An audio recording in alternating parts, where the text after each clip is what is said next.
It is 12 o'clock on Saturday, the 25th of October. Over the next 2 hours, we're going to make British political history.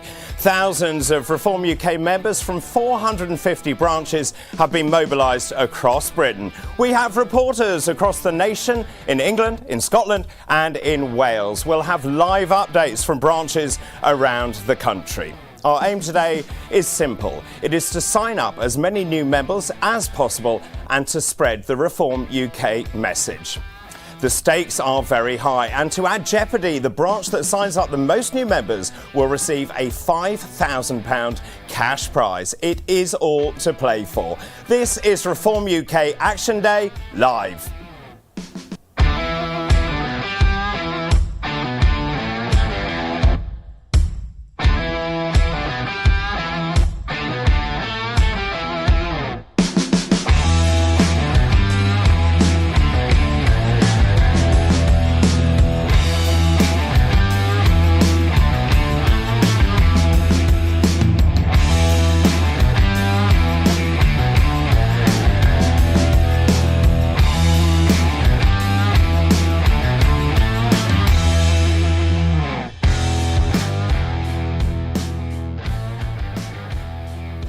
Well, a very good afternoon to you all. We're live from Reform HQ here in the heart of London.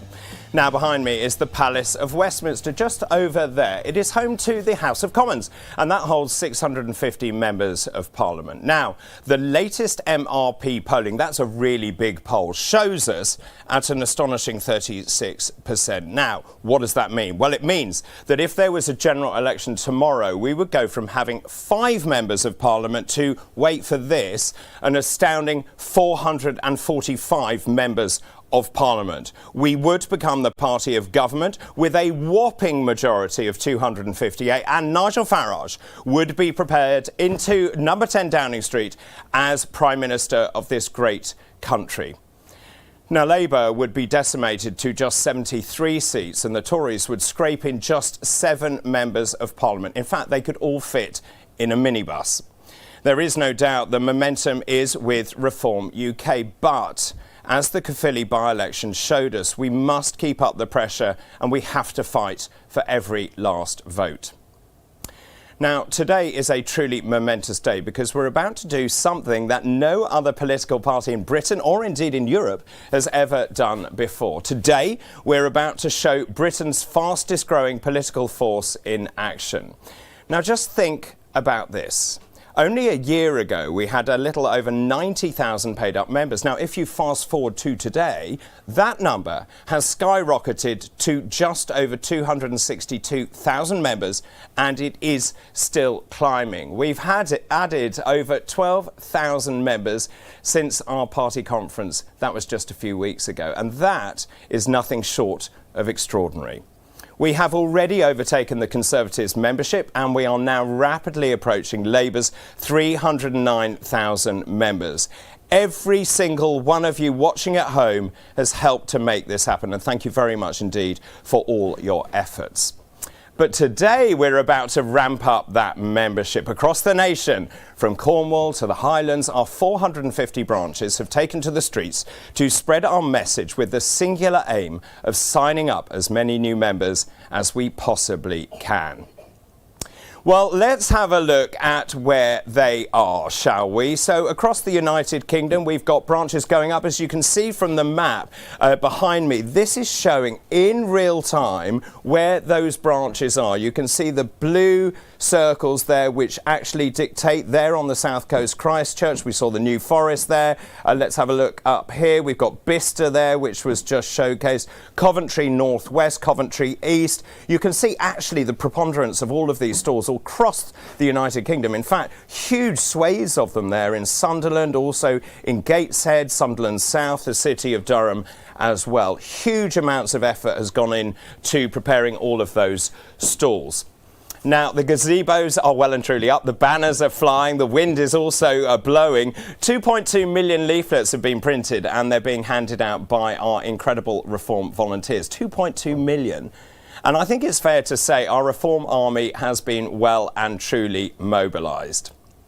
Well, let's have a look at what is going on around the country. With that in mind, let's say hello to our army joining us from around the United Kingdom. Here they are, some pictures coming in live from around the UK. I can see people upside down, people who are setting up their street stalls. It's obviously very windy here from Sophie's iPad, wherever that is. Some lovely pictures here on the bottom of the screen, but as you can see, we've got people in mid-Sussex there. You've got banners and gazebos. Oh, you've got a little person there holding up a Reform UK banner as well. So 450 branches out in force around the United Kingdom. Now, as I keep saying, the aim of today couldn't be clearer. We want to raise vital funds for the party. We also want to welcome as many new members as we possibly can onto Team Reform, and we also want to show the country the scale of our party. Now, here in the studio, we have a live membership ticker running throughout the day, and we will be keeping a very close eye on those numbers as they climb. Right, here is the exciting part.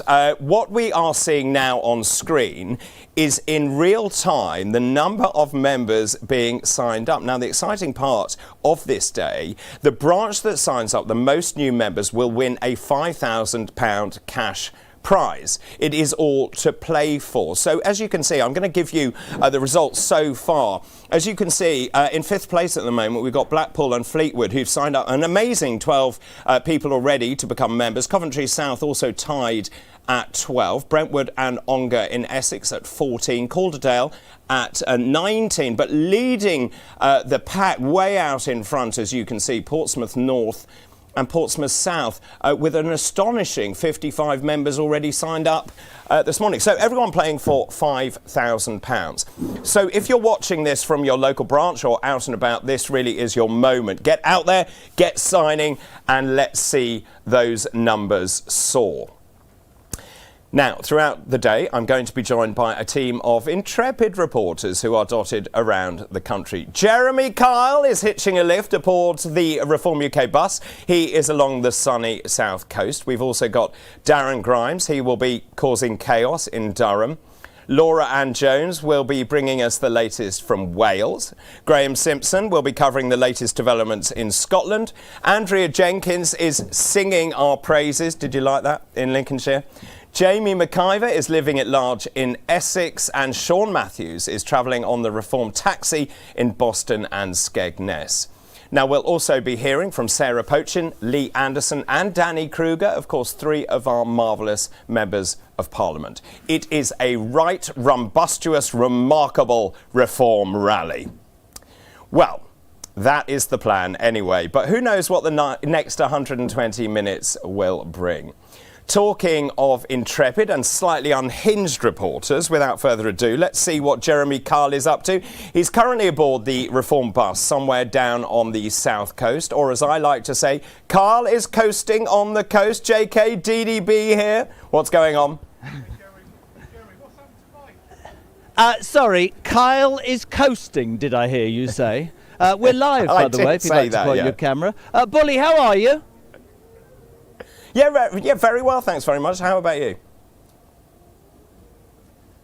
I'm all right. There's a slight delay. This is fantastic. Let me just tell you, this Action Day is already shaping up. Just point your camera. We are in Christchurch High Street, this lovely little town somewhere between Bournemouth and Southampton.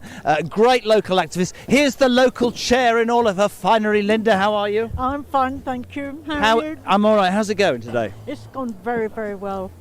Signing people up? Yes, we are. We've been doing it all morning since 9 o'clock. It's really interesting. I have to say one thing, DB, when you look around here, there's real interest. I have to say that. There really is. And just getting the message out. I'm being active about it. People have been very positive this morning. Have they? Yes. Anybody not being positive that I could deal with? Well, a couple. You can have a go. Right, David, come with me. Let's meet some of the activists. Look at all... Morning, people. Let's make some noise. See? Reform people. Haven't even offered them anything. And look, always babies. Hello, what's your name? Sophie. Sophie wanted to be on camera. How are you? Lovely, thank you. She's only here because her granddad made it. You all right, mate? Lovely. It's all going well. So listen, if you are in this area, I have to say, Christchurch, beautiful town. Lots of interest, OK? We're going to be heading across the south coast. We're going to go to Ringwood later as well. All with one aim, to sign up as many new members to Reform today. By the way, I saw Portsmouth were leading. You didn't send me there. I could have won, David. You could have won. Jeremy, thanks ever so much. We'll catch up with our other correspondents shortly as well. JK, I'll come back to you in just a second as well. Now, as well as our intrepid reporters, I'm also going to be joined in the studio by Professor Matt Goodwin, who will be giving us a fascinating insight into the changing face of British politics. He'll also explain why he thinks that Reform UK is growing quite so quickly. I'll also be joined by the leader of Kent County Council, that's Lyndon Kemcaran. Now, I think it's fair to say she has certainly made the news recently. She'll be telling us how Reform UK is making a real difference at the local level.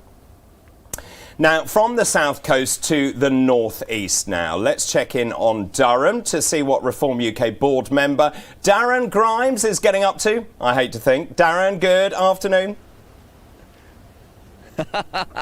Good afternoon, David, and welcome to the Davy Lamp in Keller, County Durham, where the very first Reform pub has been founded here in the county. Now, you might be thinking, come on, Grimesy, you're just using this as an excuse for a little pint. Well, I'm not just doing that, I promise you. I'll show you inside, where people are being encouraged to also get involved in politics as well as a pint. Now, the landlady, Julie, I'm hoping she's not going to...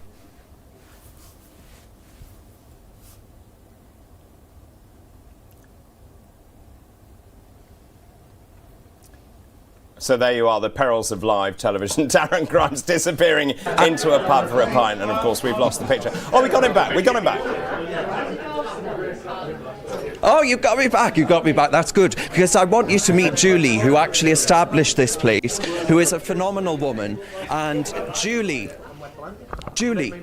what made you actually want to set up this pub? What made you want to do it? Like I say, the local community. Like I'm saying, it used to be a very strong labour hold, but like I say, it's just the voice of the village people that's coming in. And what we found is it's talking about politics in here. It's never been known since, like I say, all the troubles that's been going on. We just want safeguarding our schools. We want to safeguard our hospitals, doctors' surgeries. We just want a safe environment. And like I said, this is not just a local pub, it's a local community. And like I said, the community all come together here. And as you can see, the majority of people in this village support Reform. And look, coming here, they can have an open discussion, free speech, and they just want to voice their concerns. Exactly. Julie, I think you're doing a marvellous job. Thank you so much for doing it. But you can see behind me there the Let's Make Britain Great. Actually, there are loads, David, of sign-up forms in here as well, where you can scan the QR code and join the party. And that's what we want people to do today, to get involved and help in this project of ours to actually save Britain. It's not just about County Durham, as special as that is. We need everyone out there to get involved, because that's the way we turn things around. Fantastic stuff, Darren. Thank you ever so much. Really good to see you there in County Durham. Already a very busy pub indeed. I'm very jealous. Now, before we get stuck in and see what everyone else is getting up to across the country, let's have a look back at this year's party conference. That, of course, was last month, where Reform UK wowed the audience, and we certainly stunned the press. We are all ships rising on a turquoise tide, headed towards winning the next general election. Today we're sending a strong message. Reform is here to stay. Do you want your country back? Well, you've come to the right place. We will show our young people what made Britain great. From being dismissed as outsiders, we have now led in 100 national opinion polls in a row. It's time for us to write the next chapter in our great country's story. It is time for reform. Folks, it's happening. The next step is going to be even bigger. This government is deep in crisis. They are not fit to govern. The Conservative Party are riven in the middle of all of this. There is a new, strong, unified party the party that stands up for decent working people, and we are the party on the rise. We need to make Britain proud again, because that's what this country needs. It needs hope. No one cares more about the state of this country than I do. But I tell you what, folks, that was just the beginning. Thank you very much indeed.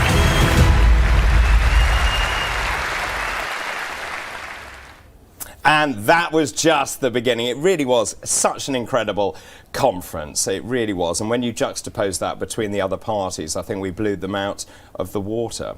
Now, joining me now is Professor Matt Goodwin. He's a presenter on GB News. He's also an academic and he's an author. Really good to see you. Great to see you, David. You know, I'm going around the country. I'm talking to 5,000 people in the last 4 months. A lot of people talking about our conference, the sense of optimism. It's so upbeat. It really is very different to the other conferences. Absolutely. It's really difficult to kind of put your finger on what is going on, but there is a real sense of optimism. Absolutely, and I think people can sense that change is coming, and I think those are the three words certainly that I pick up out there in the country. Everybody is very concerned about the state of Britain. You look at the polling.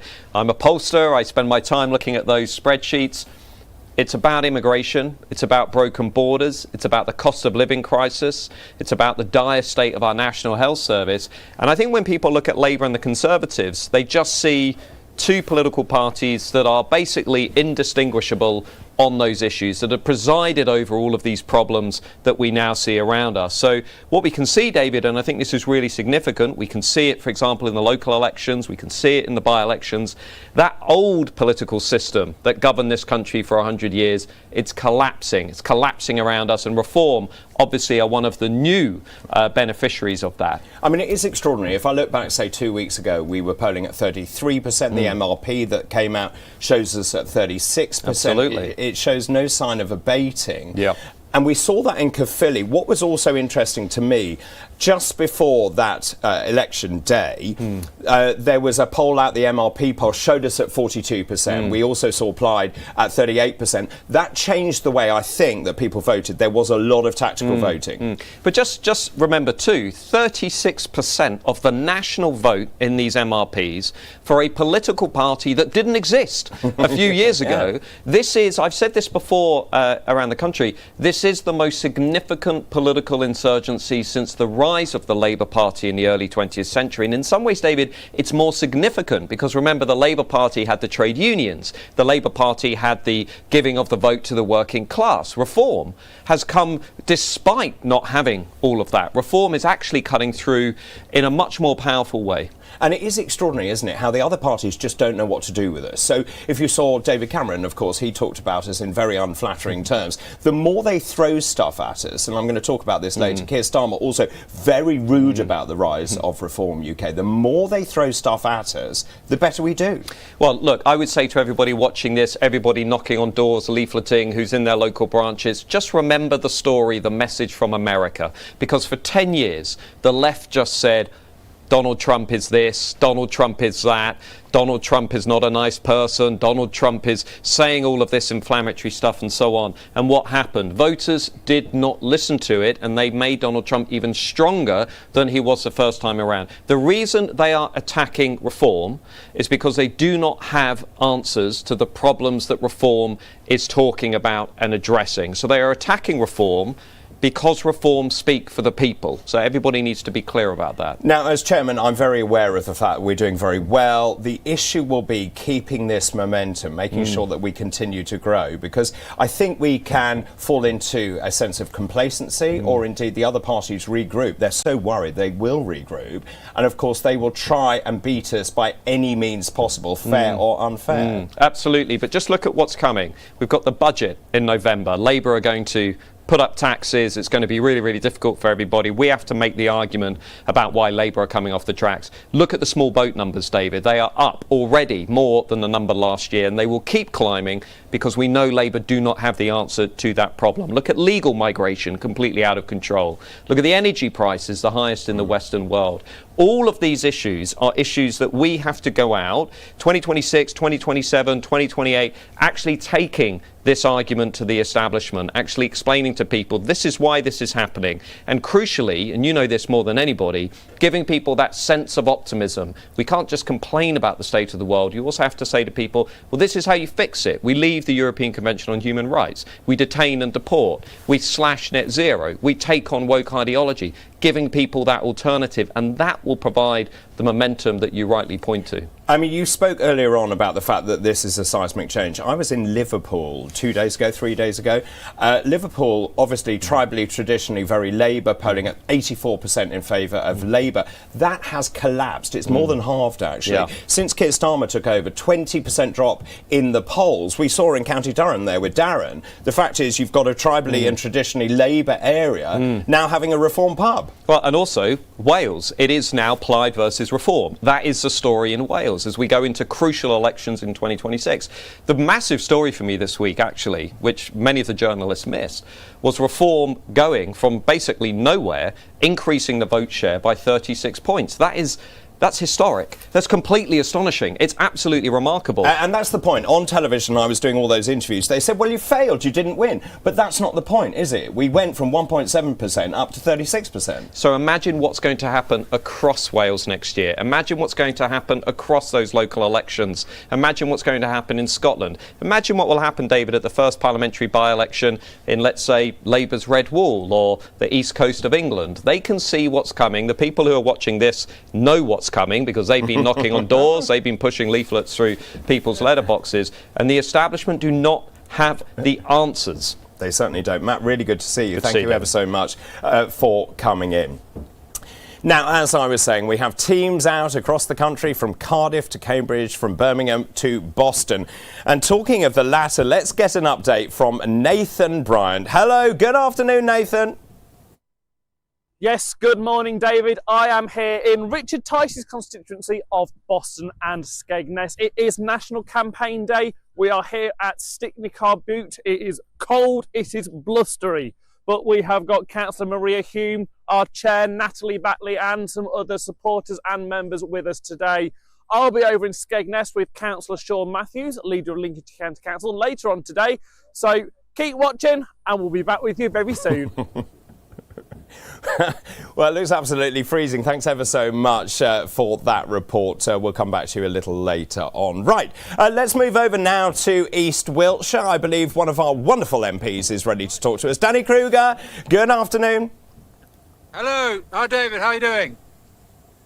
Yeah, very well. Thanks very much. How about you? Yeah, we're very good. We're in slightly chilly Tidworth here in East Wiltshire, which is the heart of army country, so military town, a lot of soldiers and ex-soldiers around here. I'm here with two of our Wiltshire councillors. Here's Keith Allen, who represents this ward, and Ed Rimmer, who's Salisbury, and we've got some activists as well with us. Here's Alex and Deb, and these guys have been getting going, meeting people passing by, spreading the word for reform, and we were in Salisbury earlier, Ed and I, and very good response in both places. People want to hear from us. They know change has got to come, and all I can say is Wiltshire needs reform. Yeah. Well, very well said indeed. Of course, £5,000 up at stakes, of course, for the area that signs up the most number of new members. Are you confident, Danny? Listen, I don't know. We've only just got going here in Tidworth. Salisbury was having quite a good reaction. Although I'm sorry to say a passing Church of England priest didn't like us. So that was disappointing. We didn't sign him up. So, but never mind. Mostly people are passing by and saying they're encouraging. They realise that, things have got to be different in our country. Reform is the party of change. The main parties have let us down. And, there's a lot that needs to get better about our area here. We live in a most beautiful part of the country. That's true. Lots of really good things happening in Wiltshire. But we've got the same problems everywhere. There's too many, it takes too long to get anything built. You can't get a doctor's appointment. The police, they're too stretched. Crime is bad. And the only way to change all of this is to change local and national government. And these guys are part of the new wave. They were elected onto Wiltshire Council last, when was it? Last 1st of May. May. We're now fighting for to improve services here in Wiltshire. We don't have a majority, sadly. The Lib Dems are in charge. But what these guys, Ed, why don't you just say a bit about what you're up to at Wiltshire? Because the one good bit of news I heard yesterday is you guys, the best you could do is to vote against a pay rise for councillors. So that's something. But what else are you up to, Ed? Yeah, well, we voted against the pay rise. They were trying to, they have increased the pay for councillors, and several of us are talking about donating our pay rise to charity, because we just feel that in this current climate that's not a good idea. But, we're trying to fight for lots and lots of other things. There's we had a 12-hour council meeting the other day where they were suggesting lots of completely absurd things that we were trying to vote against, not least trying to get us to all go on LGBTQIA plus training, which I'm sure you'll be unsurprised to hear we were very vehemently against the idea of. And generally, if I can just ask you, Danny, what is the mood like there amongst the people that you are talking to? Are people receptive to the message that we're putting across? Listen, people really, really know that change has got to happen here. And what I get all the time, including from a lot of people who voted for me when I was a Conservative, is, listen, it's sad, but the fact is the Conservatives can't deliver the change that's needed anymore. And if you're on the right in politics, or frankly, if you're on any side but you really believe in change, there is only one party that can do it now. And we're up against, Lib Dems, Labour, Greens. We've got the Nationalists in Wales and Scotland. There's Corbyn. There's this whole kaleidoscope of left-wing parties now. And, that shows how bad things are in our country.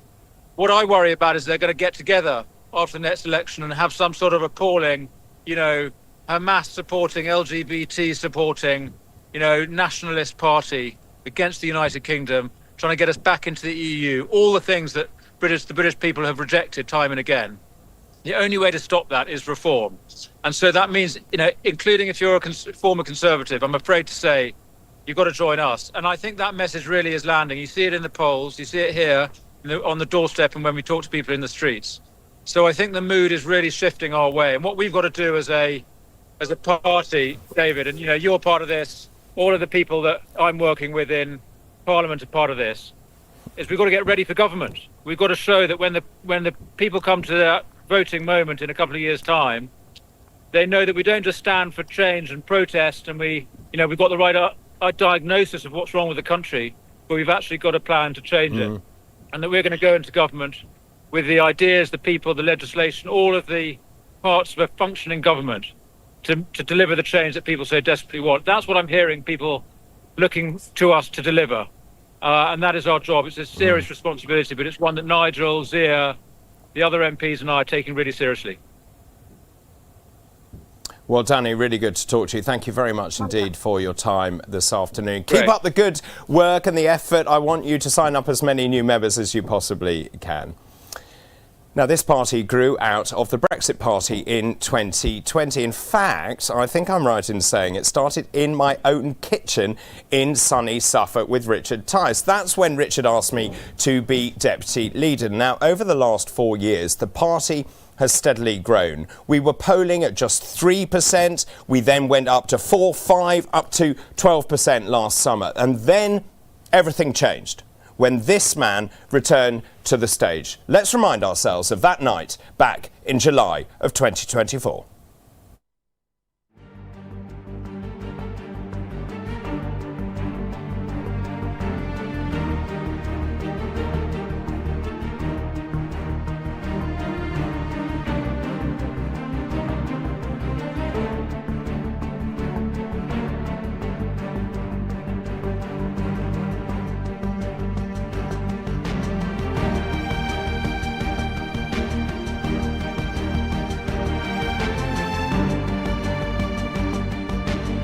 I think this is a fantastic time. We haven't got all the results yet, so we're going to wait for all the votes to be counted, but it will be a fantastic, historical moment for Clacton and our country.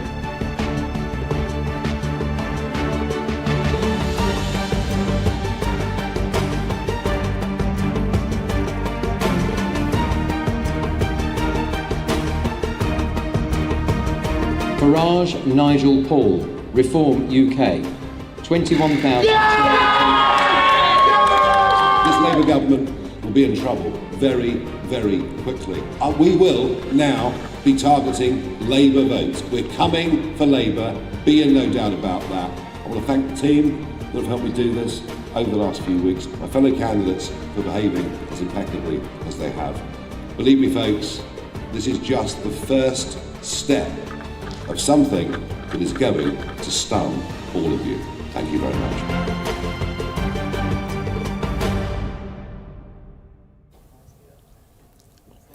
It was such an incredible night. I was actually doing the BBC's coverage, ITV coverage that night, and I saw those results come in, the exit poll. I couldn't believe my eyes, and of course we got our members of parliament elected. It was a sensational night, really sensational, and we made history, we continue to make history, and that is what we are continuing to do today. Let's go over to see Jeremy Kyle again. I wonder where you are now. JK, where are you? See, I took your advice, DB. Freezing cold, blowing a gale on the south coast. So we've come into the very nice Cafe Nero. All other coffee shops are brilliant. And this is very interesting for me because a lot of people will say, what sort of people sign up for reform? Are these disaffected Tories? Afternoon Joe, tell them your story because this was a Labour voter. Yeah, historically, coming from Liverpool in the northwest, my family always voted Labour, and I switched to Conservative Party when I fell out of favour with what Labour were saying they were going to do policy-wise and everything else, and a few issues around, operational stuff with the military and everything else. I thought, you know what, I'll move to the Conservatives, which I did, and now the next voting opportunity I'll certainly be moving across to Reform. You're here today and you're going to sign up, which is big news, and I think it's a really important story. An ex-Labour voter, the party of the working man and woman. People are saying now that Reform is the party of the working man and woman. What is it about Nigel and the gang that has sort of garnered your interest? I just think the statements in terms of the policies, and all politicians make policy statements, and they've all broken them. So it's got to a point now where I like the strength of what he's saying. I like the fact that what he's targeting now actually needs to be considered, because we've lost control of many, many things. And I think at some point you have to invest in people who you believe will sort the mess out. And I firmly believe that's going to happen under this party. Fantastic. Well, listen, we're going to get you signed up. I'm going to do my challenge Anik a bit. But listen, somebody grab a pen and paper because this man is the reason that this country is going to change. And Frankie the dog. Yes, now come with me. Come with me, come with me, come with me. Quick. Are you following me? Come on. Here's our Trace. Trace has been sat for hours. You didn't get me a coffee. How are you, love? Oh, I'm fine, thank you. Tell me, sat here in a coffee shop in Christchurch out of a gale, why are you a Reform voter? Well, I think the governments that we've had in the last few decades have not really done what they said they were going to do, and I think Reform, maybe they can do it. So that's why I would vote for Reform. And in terms of, your peer group, your friends, your neighbours, what is the feeling? Because, of course, on a national level, you'll see it in the newspapers, Reform has been leading in all those polls. But what do your mates say? They think the same as I do. Have you signed up? No, I haven't. Well, you need to, because I'm trying to win $5,000 here. There's got to be something for doing this job. Can I take you outside? That didn't sound right. Can I get you signed up if I send somebody? Yes. Are you sure? Right, so that's Bob. Right, listen, so that's Bob from Liverpool, who used to be a Labour voter. Tracy, who's had, how many coffees have you had? Just the one. You going down the pub now? Maybe. Dreadful attitude. We'll get her signed up. Let's go and see the people. Come with me. So, challenge Annika, isn't it? Oh, hello, look at this. Tipperary. It's a long way to Tipperary. Just ruin it. Come with me. Why are you... Look at this, look. You all right? Won't look. Terrified. Oh, here we go. Right. Listen, you lot. I've been actively... Listen. You're drinking coffee and I've been in there signing people up. Right, this man here. There's a... Excuse me. Come on out. Go and get some people. What's your name? John. John, are you? Have we signed you up today? I'm already a member. Already a member. Why is Reform the answer, he says, freezing cold again? Because they're just common sense policies that everyone can relate to. They're not a clown government like we've got at the moment. How old are you? Am I allowed to ask that? I'm retirement age almost. It's amazing. People aren't. I'm 60. You're older than that, right? Yeah. All right, fair enough. Anyway, listen, on a serious note, we've all seen all sorts of governments. The argument, the uniparty, one lot in, one lot out. But actually, there seems to be a feeling in this country that change is coming. Got to, isn't it? Because we've had the Tories, 14 years of Tory rule. They've done really the job of Labour. Well, we've just had mass immigration, and the country's going to the dogs. And then you've got the Labour, just got it worse and worse and worse. It's got to end. We'll get reform in, save the country. What do you say to the people who say, "Oh, look what happened in Caerphilly, and tactical voting? Everybody will do whatever they can to make sure this doesn't happen." Do you think the groundswell is going to be so strong? Well, the groundswell will be strong. It's getting stronger every day. And by the time the next election comes, which hopefully... I've just signed 3 people up in Cafe Nero. I know what you're talking about. This is it. They're not going to get another election in 2029. I'm sure it's going to be before then, the way the country's going down. I think it'll be before 2029. It's got to be. And it's just getting worse and worse every day. And Your hair's blonder than mine, and you're older than me. It's grey, I think. Right, listen, get active. I've said, look at this lot, right? These are very good, hard-working people, but all they do is have coffee and have a chinwag. Come on, Tracy's signing up. Hello, sir. How are you? Are you signing up? I am, yeah. What's your name? Chris. Chris, tell me why you're signing up today. Crikey, I watch you on TV all the time. Good man, excellent. How well are you? Sorry, before you give your details over, I wouldn't trust him, by the way. We take money out your bank account. Why are you signing up to Reform? Well, because I think they're a sensible party. You know what they're talking about. And I love Nigel Farage. You love Nigel Farage? Yeah. Could you say I love David Bull as well? I love David Bull as well, yeah. Is he here, though? No, he's not here. No, he's in like the mothership. I've been relegated. Do you live in Milford? Well, it doesn't matter where I live. I've been relegated to a reporter. I'm running around like a headless chicken. You're doing well. I'm doing well, am I? Yeah. Do you think I could do this for a living? Definitely. Fantastic. Well, I'm going to take my massive bus now, and I'm going to somewhere called Ringwood. What's your name again? Chris. That's Chris. That's 4 people. Oh, hello, darling. What's your name? My name's Jan. Jan, you're about to sign up. Yeah. Tell me why, seriously. Because my friend, I believe in it, because my friend tells me all about it and I believe in it. It's gonna make believe it- in reform. She believes in reform. Yeah. Fantastic. It's good to hear. David, on a serious note, listen, I was at that bloody group. Come here. Thank you very much. Keep signing. Look at this. I'm going to leave you with this. Amazing. All sorts of people signing up. And it's just a case of getting out and talking to people and saying to them, why do you believe change is coming? We're going to hop on the bus. We're going to head off to Ringwood, do the same. But for all the activists here in Christchurch and all the people, just total respect. You can just feel it. Something's happening. We'll pass back to you. I know we can't do a two-way, but I think you're looking lovely. Bye. Not as lovely as you, JK. Thanks ever so much indeed.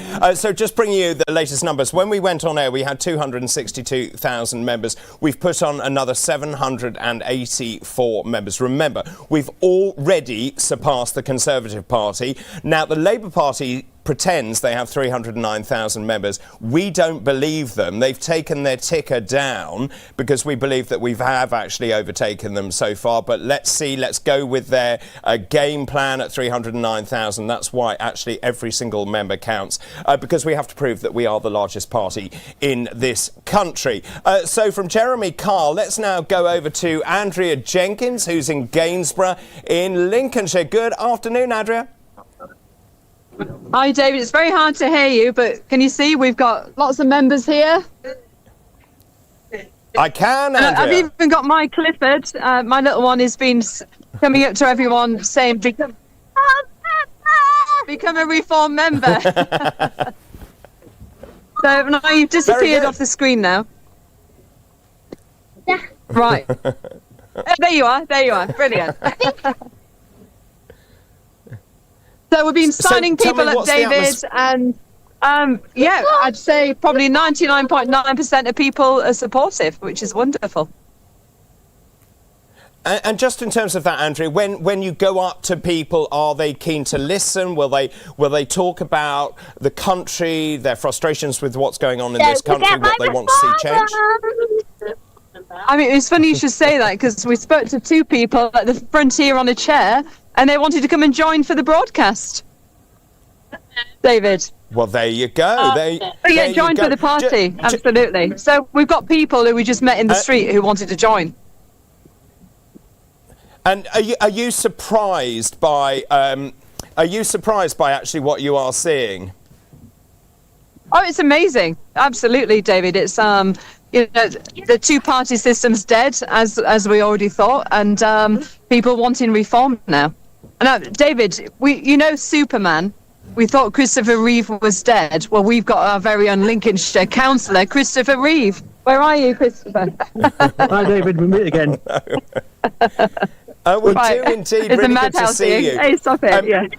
Well, really good to see you, Christopher. Christopher, can I just ask you, just in terms of your feeling on the ground, what are people saying? What's the atmosphere like? Are people receptive to the message? Very much so, yeah. People are fed up of shouting at the TV and screaming at the radio. We're giving people a chance to join the party and take some positive action towards getting the changes that's needed. Get Starmer and the Labour Party out, get those guys in there. They're really taking the opportunity to heart and saying, we've had enough. We're not sitting back no longer. We're not being the silent majority any longer. Got another of our county councillors here, Paul Whitmhurst. Afternoon, David. How are we doing? And he campaigned against Scampton being housed for migrants, so is a top chap. Certainly. Of course, that's RAF Scampton. Well done. Congratulations on that. So, Andrea, there's £5,000 to play for here. So, obviously, the branch that signs up the most number of members will get that £5,000. Are you feeling confident? I mean, it's pretty dead on the high street, but we're trying our best. So, the next stage is going into shops and everything. That'd be our next stage. And I've got a little monkey here who's been holding a sign saying become a Reform member. So hopefully the children can hopefully encourage people as well. Yeah, but I think the most important message to people who's watching this, look, if you want Reform to form a government, if you want us to win all the council elections next year, come out and join us right across the country. Get delivering leaflets, please, because we need you.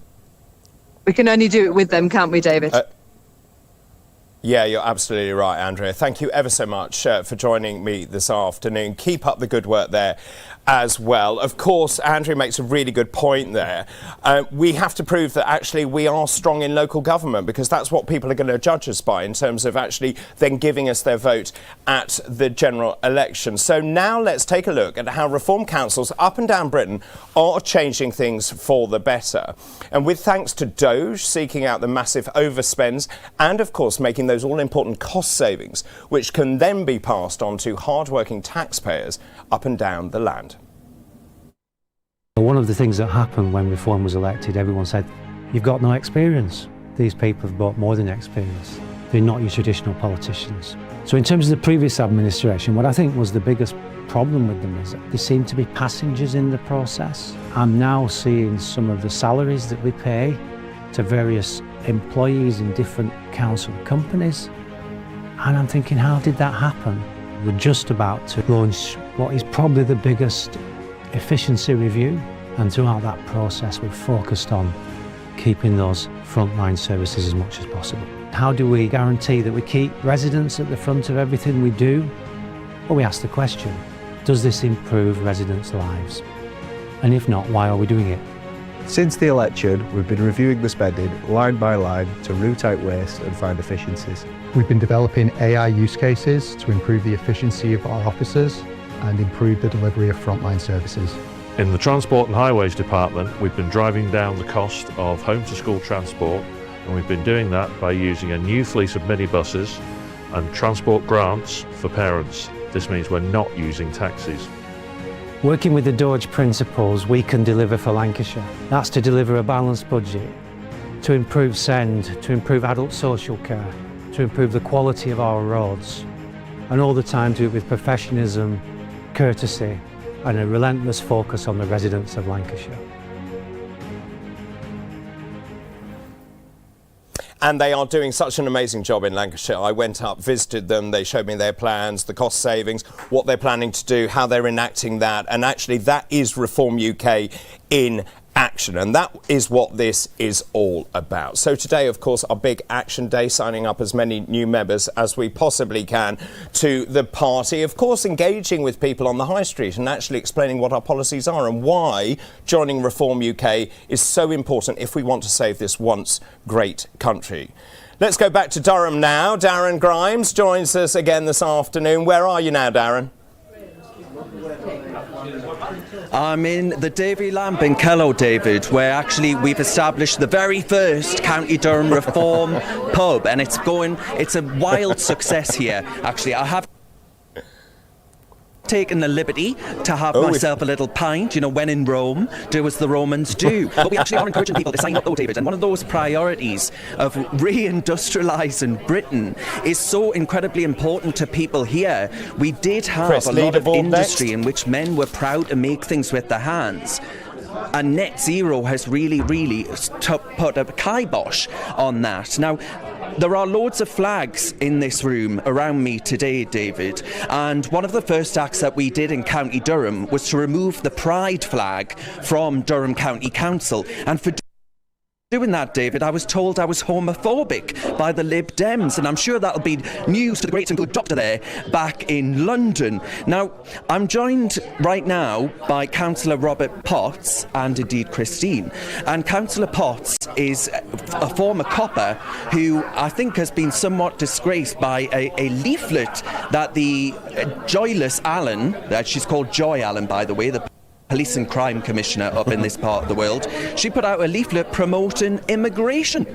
Well, I mean, it's just a distraction technique, Darren, that's all it is. If you're running a police force like County Durham and you've run down the reserves to the point where you're practically bankrupt as a county, then what are you supposed to do if you're the Labour Police and Crime Commissioner? You've got no other choice other than to say, don't look at this over here, look at this over here. When she took over as being Police and Crime Commissioner, she had £36.2 million in reserves in Durham, and we're now down to the bare minimum that we can have. The whole immigration thing in Durham isn't an issue for people of County Durham in general. Yes, I would say that people are concerned that HMOs are getting filled up in the local communities and things, but, people will be concerned on the impact. Forced on us by Labour as well. Forced on us by Labour, and they will be concerned about the impact of those things on schools, on benefits, on our hospitals, all of which are on breaking points. And with regards to safety, people are very, very concerned that if you're sat in a house and somebody in the house attached to yours suddenly turns up with 5 or 6 people, males, normally are fighting age males, and they're looking over your fence or they're moving in next door to you, what the impact is going to be on you and your family.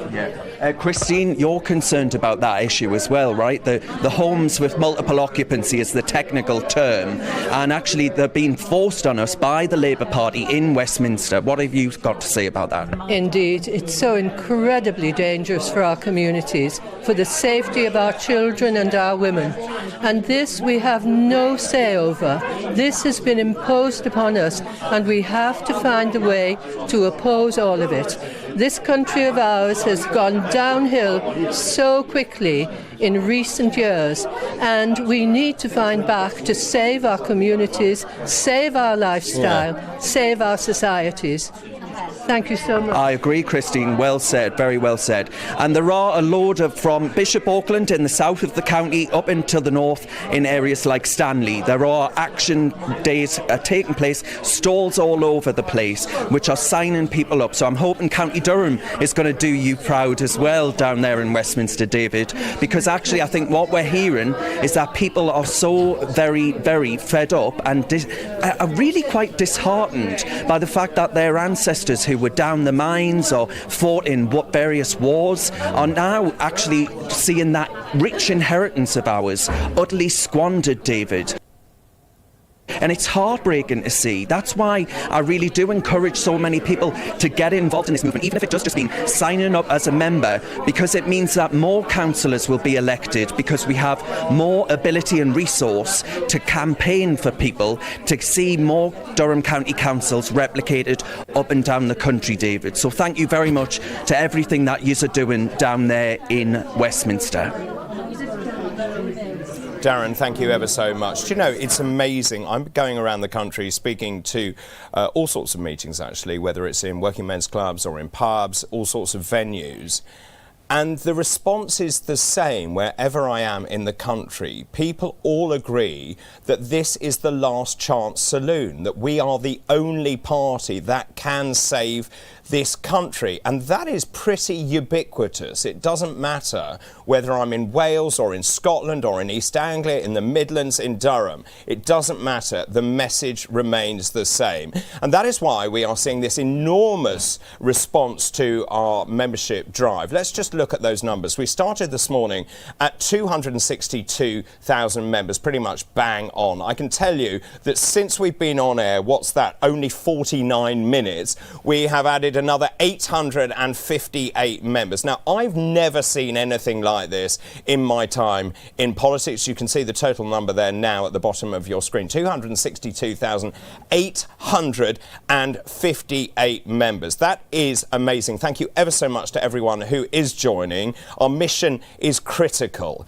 Let's also now look at the branches themselves. I keep saying that actually I want to see how each branch is doing around the country. We have a leadership board. As I said, we've got £5,000 which is going to be given to the best performing branch. Let's start there at number 5.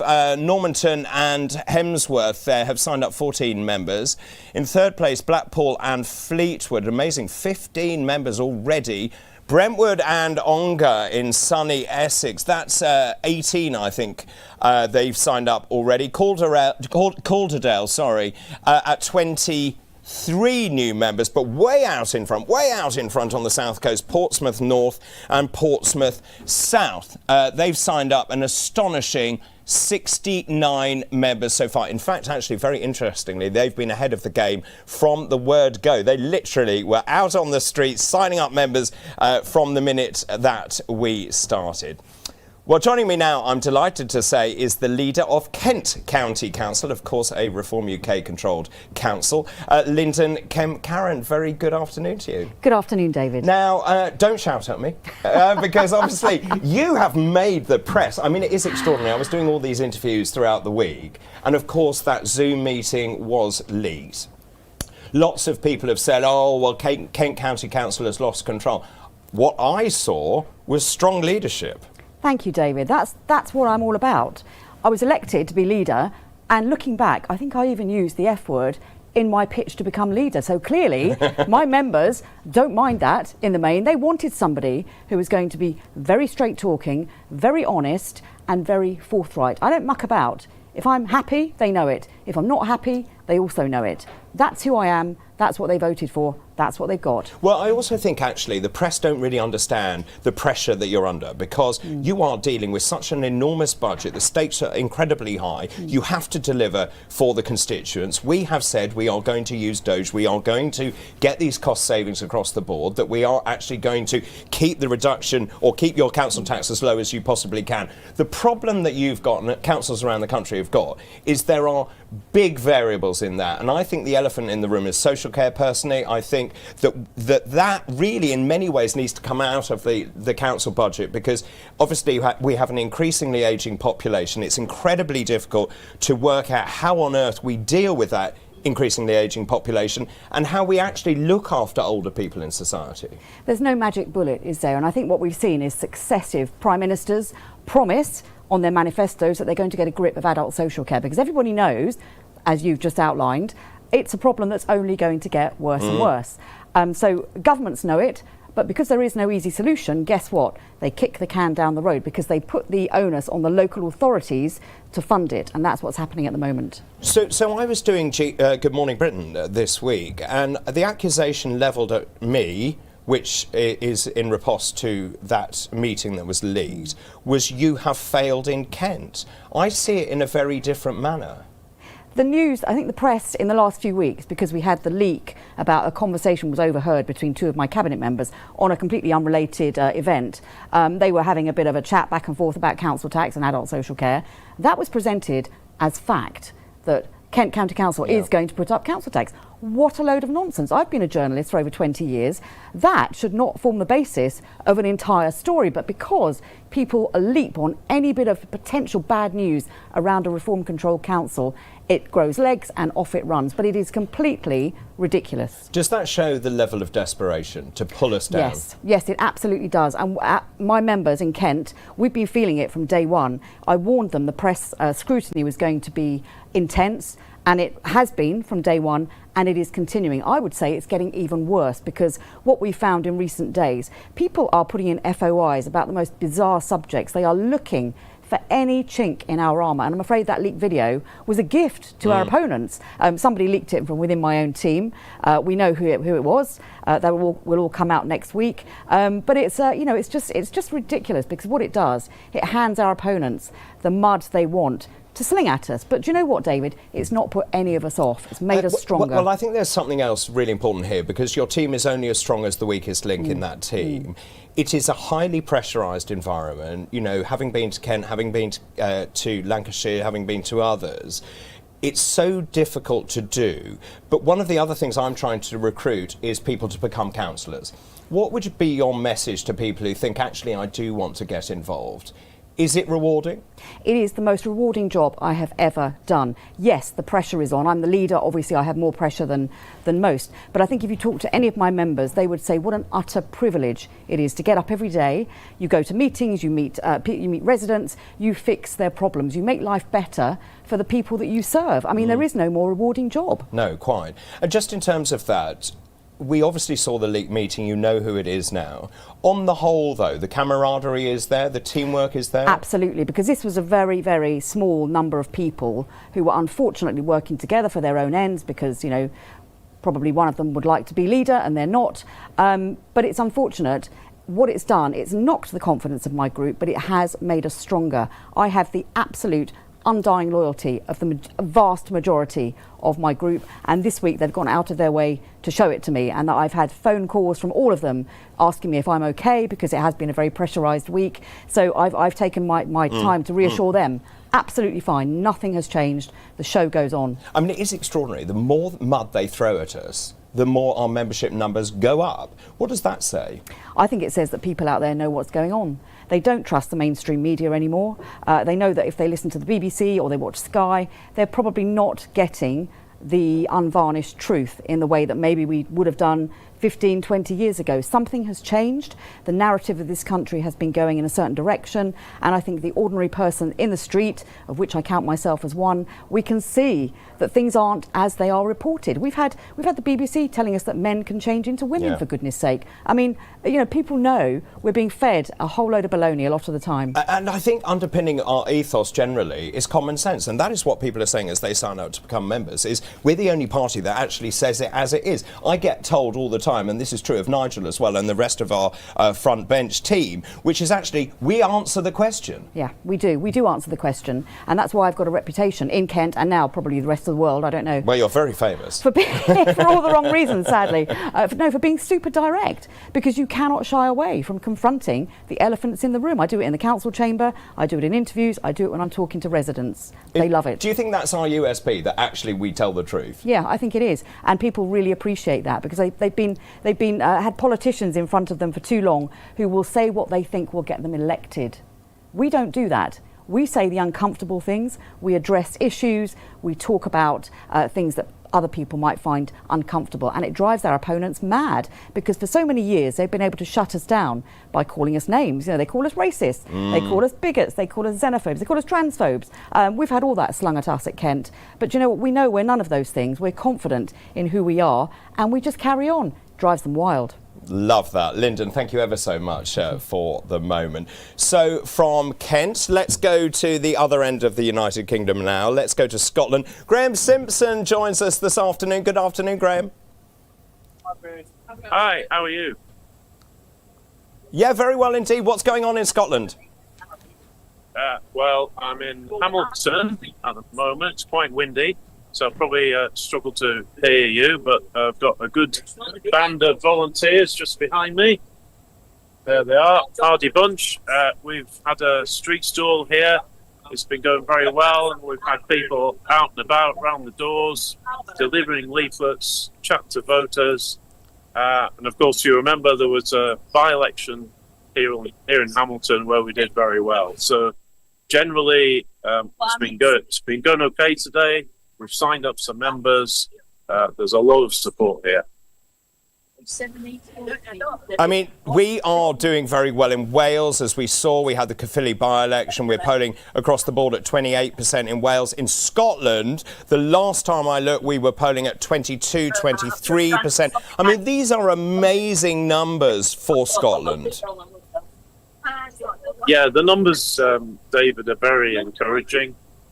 As you know, I'm the only MSP we've got at the moment. But next year, when we've got elections in Wales and here in Scotland, we're hoping to do extremely well. My ambition, well, it's limitless really, but it would be great if we could come second here in Scotland. That's not impossible. We'll need to just keep going. Sorry, I've got some dogs in the background, but hopefully they've gone. That's live TV for you. But no, I think I'm very encouraged by the picture here. And just very quickly, if I may, what are the biggest issues that you are coming across on the doorstep in Scotland? What are people saying to you? The number one issue here is the state of the health service, which of course is devolved, so very different from in England. Probably the same sort of issues. People can't get to see a GP, the waiting lists are far too long, and next year the SNP will have been in government for 19 years. This is entirely their responsibility. So I think, next year our message has to be how we are going to improve the lives of people in Scotland. The number one issue being the health service. And of course, that sort of puts the nail in the coffin of independence. It actually shows that a devolved administration cannot deliver on matters that are intrinsically important to people in this country, in this great United Kingdom. And as you say, health is right up there. If you don't have your health, you don't have anything. Yeah, that's absolutely right. If we're not healthy, we don't have anything. But health is linked to all kinds of things. Education as well, that's also devolved. Housing, that's also devolved. Everything is interconnected. So as you know, David, when I spoke at the conference in Birmingham, I was talking about these issues and talking about how next year in Scotland we need a recovery government, recovery from 19 years of SNP misrule. So that's the challenge. And I'll be working with colleagues. I've got some great colleagues in Reform here in Scotland. I'll be working over the next few weeks and months to come up with a package of policy proposals that will show the people of Scotland that we're serious about improving their lives. And Graham, just in terms of today, we're giving away a £5,000 cash prize to the branch that signs up the most number of members. Is this going to be a Scottish victory? Well, it would be nice if it was. We have signed up some. I'm not saying we're going to be in the lead, but we're doing our best. And I think we've got a stall out in Glasgow as well. Probably other parts of Scotland. So you never know. Could be a Scottish victory. It could indeed. And I'm being shown this flashing sign on the screen next to me showing £5,000 to the branch that signs up the most number of members. Graham, really good to talk to you. I wish you a great deal of success up there in Scotland. I've been up there. I've been campaigning up there. You're doing an amazing job. So thank you ever so much. Well, I became chairman of the party some 4 months ago, and since then I have been out on the road across the country. As I said earlier, I've spoken in working men's clubs, also in bars and in all manner of venues. In fact, I have seen over 5,000 people in that time. This week alone was Liverpool and then Walsall and back in London. What I can tell you is it's been exhilarating, it's been utterly exhausting, but it has been ultimately rewarding. Let's have a look. I'm Dr. David Bull, I'm chairman of Reform UK. I've had a very different backstory. I'm a medical doctor by training and I've worked for 30 years in television. I've been involved in politics really for many years, but I became a Brexit Party MEP in 2019. I was then deputy leader of the party and now I'm really proud to say I'm chairman of the party. And so I suppose my passion for politics has always been about fairness. This is about ensuring that people get access to healthcare, that we keep the NHS free at the point of need, but at the same time actually improve the service so people get really good outcomes. And so they are better than we are currently seeing, where we are falling far behind Europe. So for me, it's all about fairness. It's about putting British people first. It's about reinvigorating this great country and putting great back into Britain. I've been on a very long political journey. In 2019, I became a Brexit Party MEP, and one of the proudest moments of my life is voting for Brexit, carrying the Union flag out of the European Parliament. We got on the Eurostar, we took the Union flag back to where it belonged. It's extraordinary to be part of political history, I've no doubt about that. There's something inside that says this is a semblant moment in British history. This is the moment when politics changed for good. I've never felt anything quite like this. I know we're on a mission, I can feel it, I can sense it whenever I go outside and talk to people. People are desperate for change, they're tired of the two-party system, and they believe that Reform UK can deliver it, and we are going to prove them right. And the next step for us is to show the public that we are ready, we are competent, we are going to form the next party of government, and we are going to smash the political system. Britain needs reform.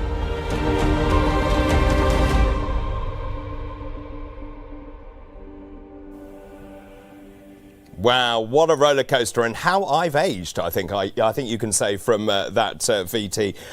We're doing really well, actually. Thank you ever so much for everyone who is signing up members around the country. Now, also as chairman, as you know, I've given every single branch a chip and pin machine to enable you to sign up members to actually facilitate that transaction. Now, as I said, £5,000 to the branch, that comes first. But I suddenly thought, well, maybe we need to up the stakes even more. So we are going to change the rules slightly.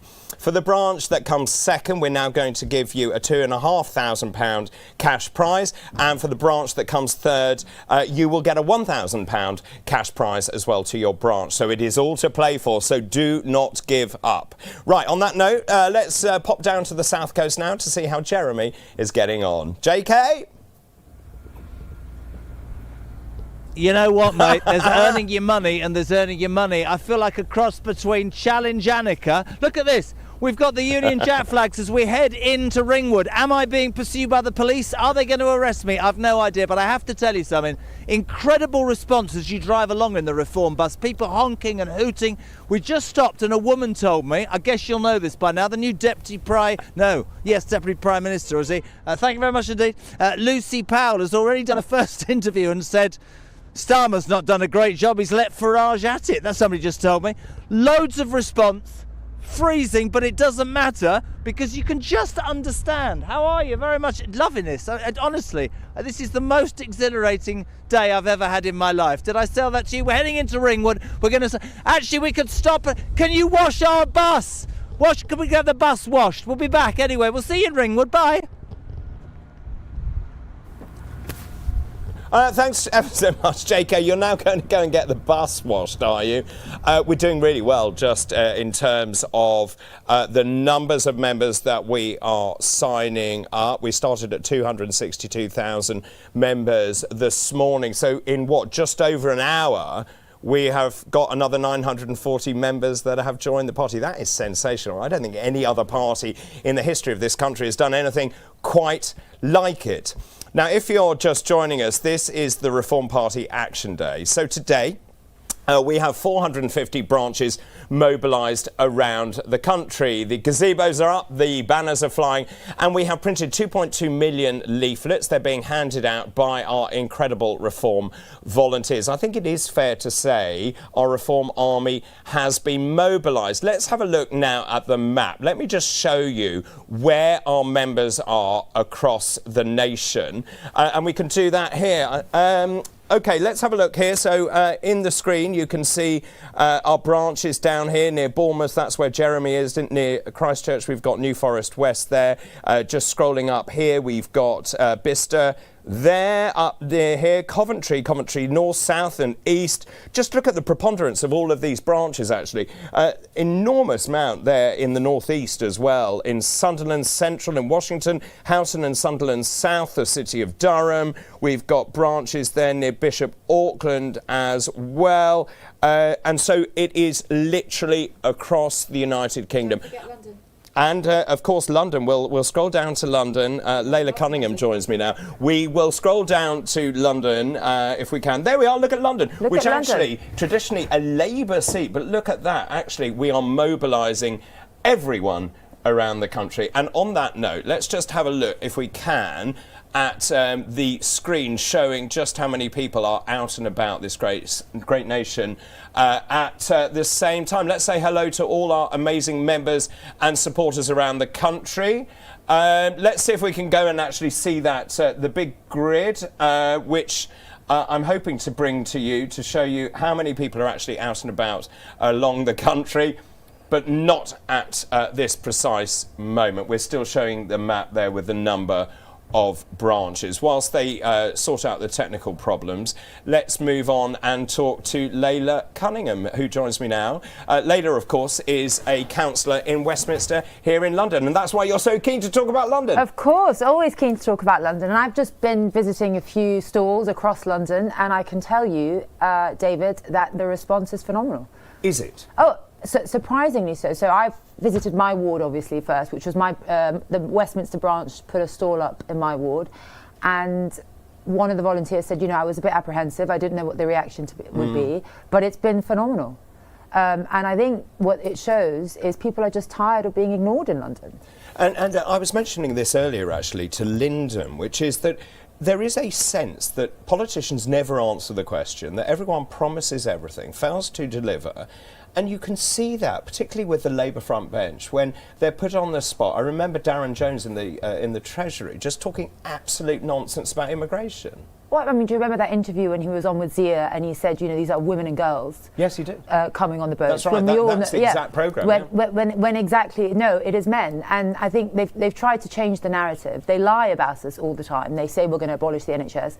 Absolutely not. We're going to make the NHS way better and actually serve people and prevent illnesses. They talk about some kind of, you know, Russia thing, when we've been unequivocal. British safety and national security is number one.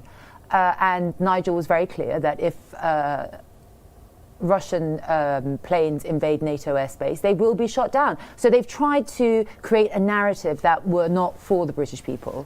Yeah, and now, certainly when I've been around the country, it doesn't seem to matter where I go, but immigration, number one issue, both legal and illegal immigration. And I keep saying that in terms of illegal immigration, our policy is underpinned by three words: detain and deport. Nigel was asked the other day, would you put the Navy in the Channel? And he said yes. And do you know what? That is what people want. They want a Prime Minister who is actually bold enough to stand up for the British people to say enough is enough. Funny you say that. One of the men I spoke to who's joined, he said, actually, will you leave the ECHR? And I said yes. And I asked him, is that a problem for you? He said no. And he said, why haven't previous governments done that? And I said, well, no other previous government and no leader has had the guts to prioritise Britain, has had the guts to say no to foreign treaties and say we're going to put Britain at the forefront of our security, no matter what it takes. And you talk about mass migration. I mean, I feel it. We feel it in London. You know, some parts of London are unrecognisable. They are. And of course, I think the other parties are so frightened, and particularly Labour, actually, which relies on a vote that comes from minority communities. I think that's fair to say, actually, Yes. propping up Labour, that they don't want to do anything about it. But, I live in the East End, and the real East Enders, the people who've been here for a long time, that enormous sense of community, and actually they're responding by putting up the Union flag on every single lamppost, and the minute that it gets taken down, another one goes up. For me, this is about fairness. They see that this is not fair, that people who are coming here either illegally or indeed, that are settling in this country aren't working. We know that even with those people who come here legally, half of them are not working, will never work under the Boris way. And people around the country are saying, it's just not fair. It's just not fair, because when you have, they let in 6.5 million people. 1 out of 9 people of those are on universal credit. We're paying for people who come here who do not contribute, who actually take out of the country. And that's economic suicide. All we hear about are taxes going up, and people have had enough. We want a government that prioritises British people and recognises that we're a small island and we're full. Public services are not performing as they should because they don't have the capacity to. And also, we don't have the revenue. As you say, if you have people who are taking out from the system but not contributing to the system, then obviously the system cannot cope. Just going back to Westminster, are you unusual, though? Because Westminster has a skewed demographic, I think, when you compare it to, say, Tower Hamlets, which is the other side of London. Yeah, I mean, I think it's one of the most polarised constituencies in London, if not the country. You have very rich, and you have very deprived communities. And that's the bit people don't understand, do they? Because they think Westminster is very rich. Yes. Well, I mean, it goes from Westminster all the way down to kind of Harrow Road and beyond. There are very large council estates, and like you say, a lot of people in those council estates who built this city, whose ancestors have built this city, who feel that they're not prioritised. You know, their child is number 400 on the waiting list for social housing, while someone who's just been here 5 minutes, doesn't speak English, gets to the top of the list. I had a resident who's a bus driver, and she cried to me and she said, listen, I worked so hard. She was a bus driver for 20 years. And she said, I can't afford a holiday. And because she's above that threshold where she gets any kind of council help, she says, I have to pay all my bills. But there's a family next door who's just come in, they don't speak English. They've got a 3-bedroom, fully paid flat and fully paid everything. She looks at me, she goes, how is that fair? And it's not. Of course it's not. And so I want a London that prioritises Londoners and the people that built this city. Can I just ask you about Sadiq Khan? Alex Wilson is doing a fantastic job on the London Assembly, but Sadiq Khan is downright rude, actually, when he's asked questions. Sadiq Khan basically takes London for granted. It's his little kingdom. And what he's done is he's run it into the ground. You've seen, you live in London, you've seen, I don't see any police on the streets. Crime is rampant. Everyone I spoke to today has either been mugged or knows someone that's been mugged. And I grew up in London, that was never the case. He's denying that there's any kind of grooming gangs. I have seen evidence that there is, but he's changed the terminology, so it's not called grooming gangs anymore. Him and the Met call it multi-offender child sexual exploitation. So when What on earth does that mean? Well, exactly. They're hiding behind terminology. The pattern is the same. The horrific abuse is the same. These girls are raped, tortured, and groomed. And now the Met has admitted that they're going to review 9,000 cases as a result, actually, of the Daily Express's investigation. And I think there's a lot of questions to be answered. And London cannot let this continue. We need answers. I feel very sorry for frontline police officers. Many of my friends are police officers. Under Labour, crime has been decriminalised. You can nick 199 quid's worth of stuff from Tesco or the Co-op and no one does anything. The frontline police officers are being stuck doing paperwork. The whole thing is balmy. Yes, it's balmy. And I speak to a lot. I used to be a senior Crown prosecutor in London. Yes. And I speak to a lot of police officers. And what they tell me is, number one, there's a big recruitment problem in the Mets. Nobody wants to be recruited anymore because there's no respect for police officers from the top. And that trickles down to the public. And when I speak to the public, they're like, well, I don't call the police. They're angry at the police. They're angry because they don't respond, crimes don't get solved, and they don't see them. But that's not really the police's fault. That comes from the top because it's the mayor that sets the strategic plan for the police. He sets the budget for the Met. And he's actively deprioritising police. The more crime goes up, the less police we see. He's taking police out of all the royal parks, which was a safe haven. His manifesto pledge was to have police counters in every branch or every borough. That's gone. Police stations have been shut. And he's so focused on punishing motorists, that actually high streets are suffering as a result. Yeah. And criminals are getting away with it. Can I ask you finally, if I may, just about today, we always do things differently in this party. We are very unlike the other parties, and today is a very good example of that, trying to sign up as many members as we can, spreading the word. Actually, I think it's also fostering that kind of community spirit of reform branches around the country. The response is amazing. Oh, I mean, in London, it's been amazing. It's been invigorating, actually. I've really enjoyed it. And I was telling the people that organise this, we need more because, you know, people want to hear from us all across the country. So when we have a stall, it's an open communication. And you say we are different. I think we are different because we represent those that have been ignored, right? And we are listening. And Nigel is the only leader that actually understands what people want. And he will do what people want.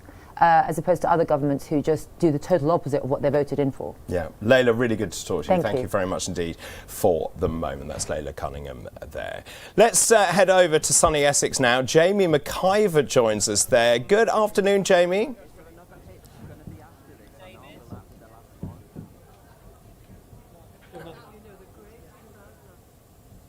Good afternoon, David. Oh dear. Oh, there you are, Jamie. Good afternoon, Mr. Chairman. Good afternoon. Dave, it's been a fantastic day here in Epping. Don't forget, this is a community that's really felt the impact of illegal migration, and this is a community that needs reform more than ever. And it's been wonderful meeting many of our members. I have to admit, David, we are a branch that it's an action day every day here in Epping Forest, and we're very fortunate to be in Epping on the border of many other branches, and so many people are coming up to us to say that we're already members and lots are going home to join too. And I tell you one thing, David, us being present here on the High Street, it's giving people hope. It's giving people hope that what they're seeing in the news, what they're seeing in the polls is real, because Reform and the Turquoise Army are on their High Street.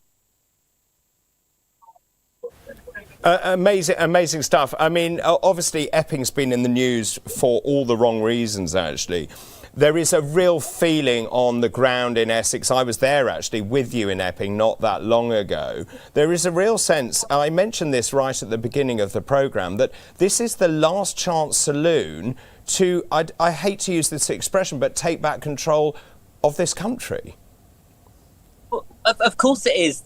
Reform UK is the final hope this country has to go back to being the Great Britain that we know and love. When we see our flag, we see them now on every lamppost in Essex for sure. We love our country, but our country is spiralling out of control, David, and it's not a case of in a few general elections' time. The next general election is the last chance we have to save this country, put Nigel into number 10, have a reform government, and to save this country. And as you say, not just taking back control of our borders, but taking back control of our entire country, rooting out the waste and inefficiency in government that we've seen in our own local councils, rooting out the woke ideology. We have people working in the civil service that are more interested in debating where the pride flag should go on a lanyard rather than actually delivering for the people of this country. How many more people need to wait too long for an ambulance? How many more people need to pay excessive taxation? How many more entrepreneurs are going to flee this country? It's time to save our country, and people realise the urgency, which is why they're joining today, which is why you're seeing hundreds of people join our party across the country, because people realise we are the People's Army and this is it. Very well said, Jamie. And on that note, I can tell you over 1,000 new members have joined today already. We started the day at 262,000 members. We're now at 263,018. So 1,018, Jamie. Your response to that? My response to that is I think this man here is going to be very, very happy when he finds out about that news too.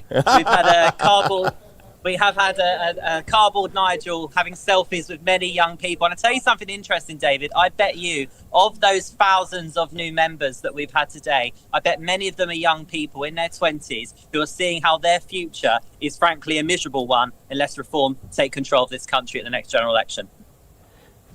So, Jamie, just picking up on that note, that's one of the things that I talk about a great deal, which is when people say to me and to us that actually our supporters, our members are all older, that isn't true. 60% of our voters are under the age of 50.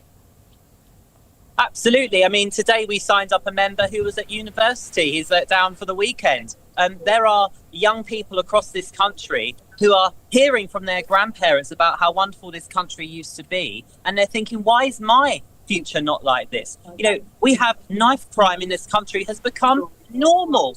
Here in Epping, we've had a 14-year-old schoolgirl sexually assaulted in her school uniform by an illegal migrant staying in a hotel just down here. People, particularly young people, are hearing and reading about this, and they are saying enough is enough. They don't want to have a country that's constantly in decline. So, David, anybody that tries to suggest that all of our members are old people, I'm sorry, it's just frankly wrong. But many of our critics, David, as we know, they don't like facts, because if they liked facts, then many of our comms would not have to be to simply rebuttal the lies that Labour peddle in the media, whether that's also what the Tories try to say about us. We know that, frankly, people that criticise reform, they don't tell the truth, because the truth is reform is on the march and reform is marching to a winning victory. I would agree with you, Jamie. And also, just going back to Essex, I was there with you, that amazing branch event you did. Sarah Pochin came and spoke as well there. There is a real sense when I'm in Essex that this is the heartland of the Reform UK movement. You get hooted, as you see just then. All the cabbies are out in force in our favour. I get into a black cab and they just want to talk about Reform UK.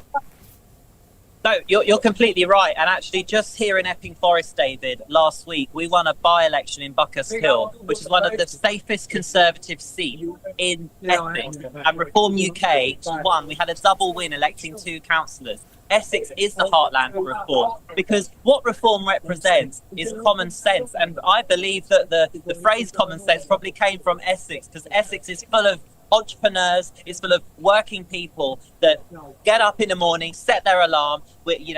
We've got something in us here in Essex where we really are both a combination of patriotic, hardworking, but above all, we all believe in common sense here in Essex, and we want a common sense government. There is nothing common sense about what is happening in our country right now, whether that's the stagnant growth that we've got, whether that's the fact that young people don't feel safe to walk the streets, pensioners having the winter fuel payment snatched from them, our British overseas territory being given away, in fact paying for that privilege too. Wherever you look, in government, locally, nationally, there is no common sense. And you're right, Essex has our leader, Nigel Farage, is an Essex Member of Parliament. I don't think that's by surprise, because the people of Essex are right behind reform. And if they try to cancel our elections for a second year in a row, I tell you something, David, you're going to be hearing from the people of Essex, because one thing we've all got, and you don't need to watch The Only Way is Essex for this, one thing we've all got is a mouth and a pair of lungs and the ability to shout and have a voice. Essex people will not take having their election cancelled for a second year in a row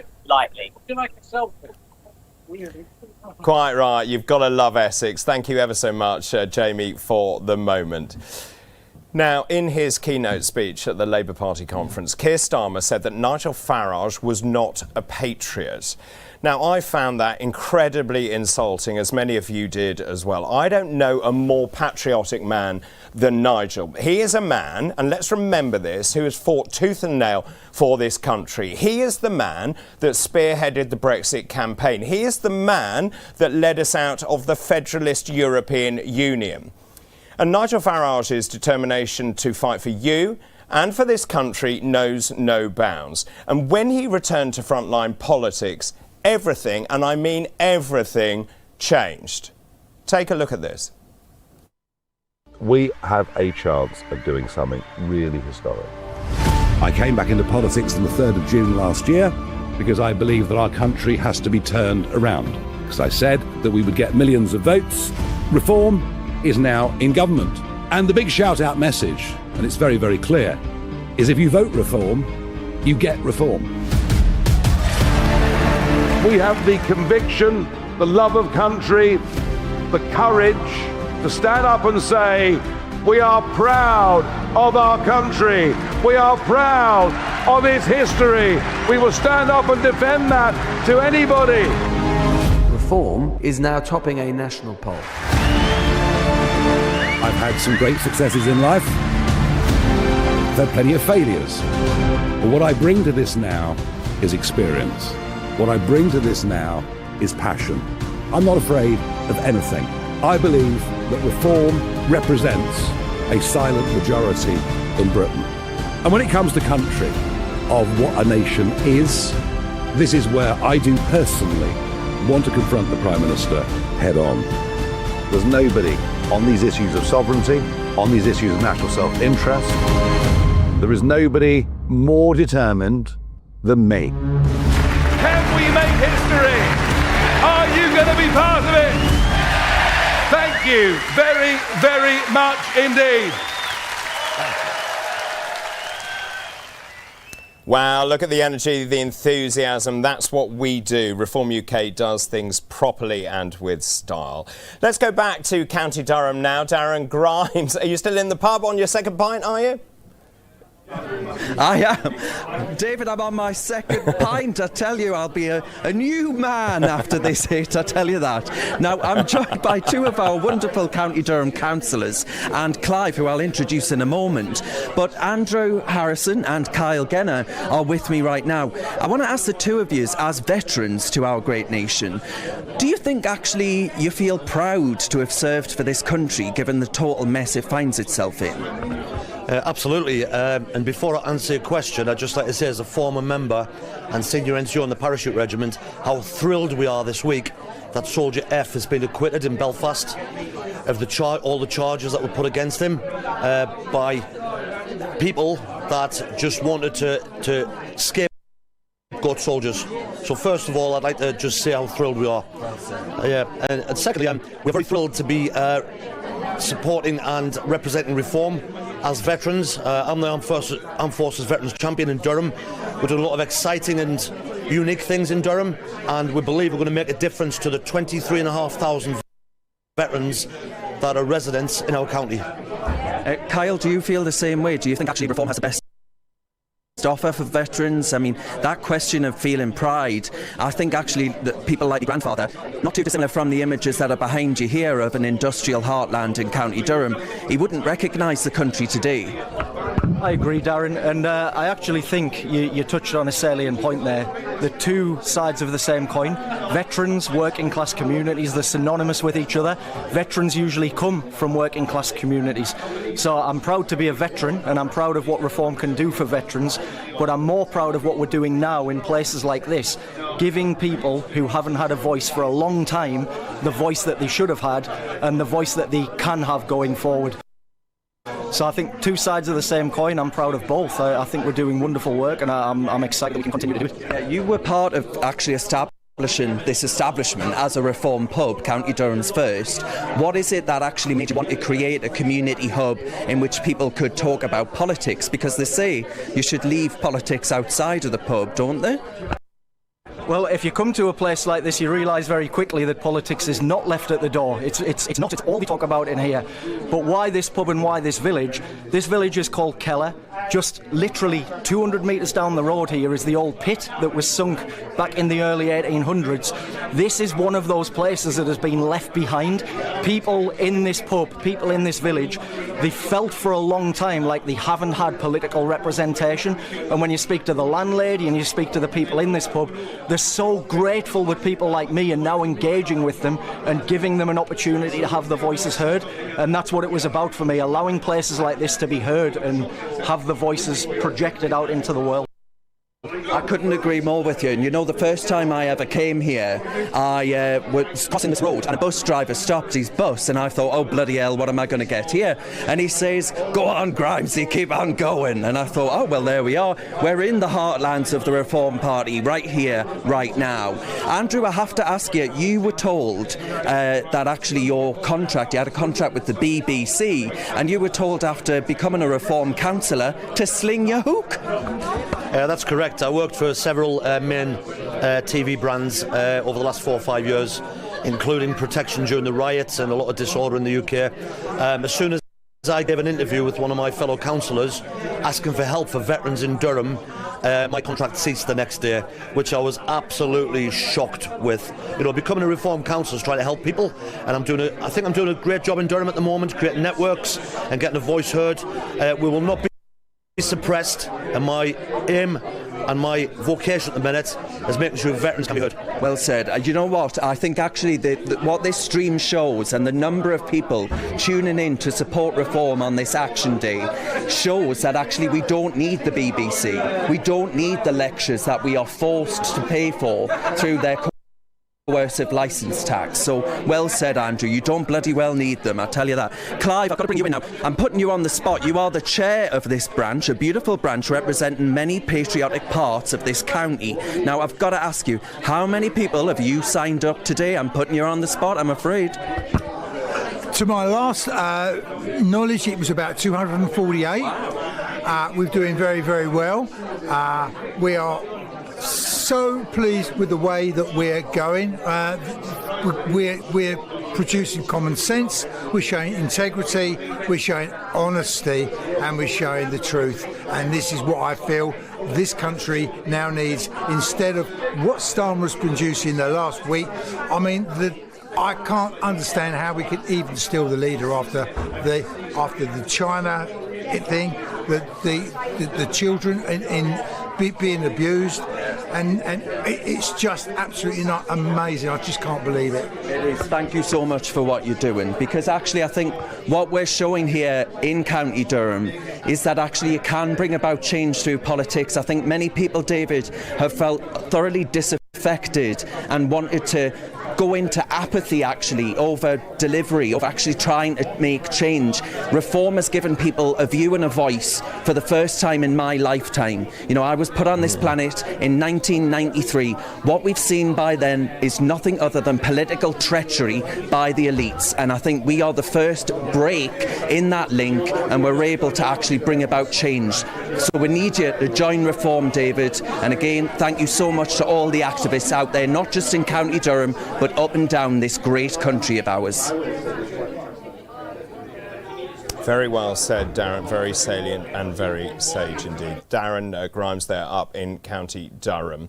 Well, our Deputy Leader, Richard Tice MP, has been hard at work in his constituency of Boston and Skegness. He's just sent us this report. Let's have a look. We're here in Chapel with Paul Sutton, our great candidate for the by-election imminently. Great start, Paul. Yes. Good reception. People are with us. Yeah. Yeah. We've got huge recognition, lots of support. If you want reform, you've got to vote for it.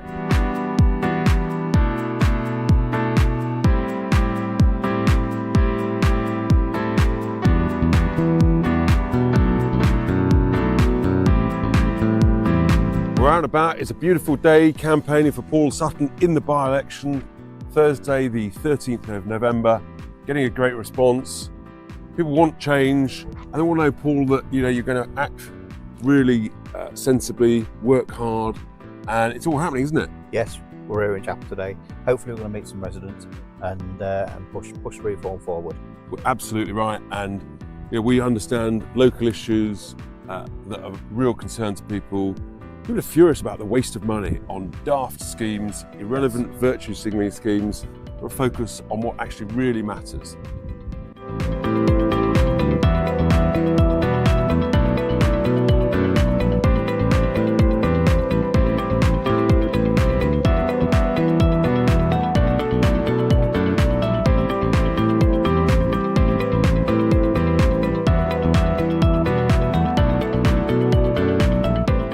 Paul, we're getting a great response, aren't we? Yeah, everybody that we're bumping into seems pleased to see us, so it's a good thing. It's a good thing, and they know that as a local candidate, local person, you know what needs to be sorted in terms of the streets, but also a big issue about the local flood defences, and we've got to really battle on that.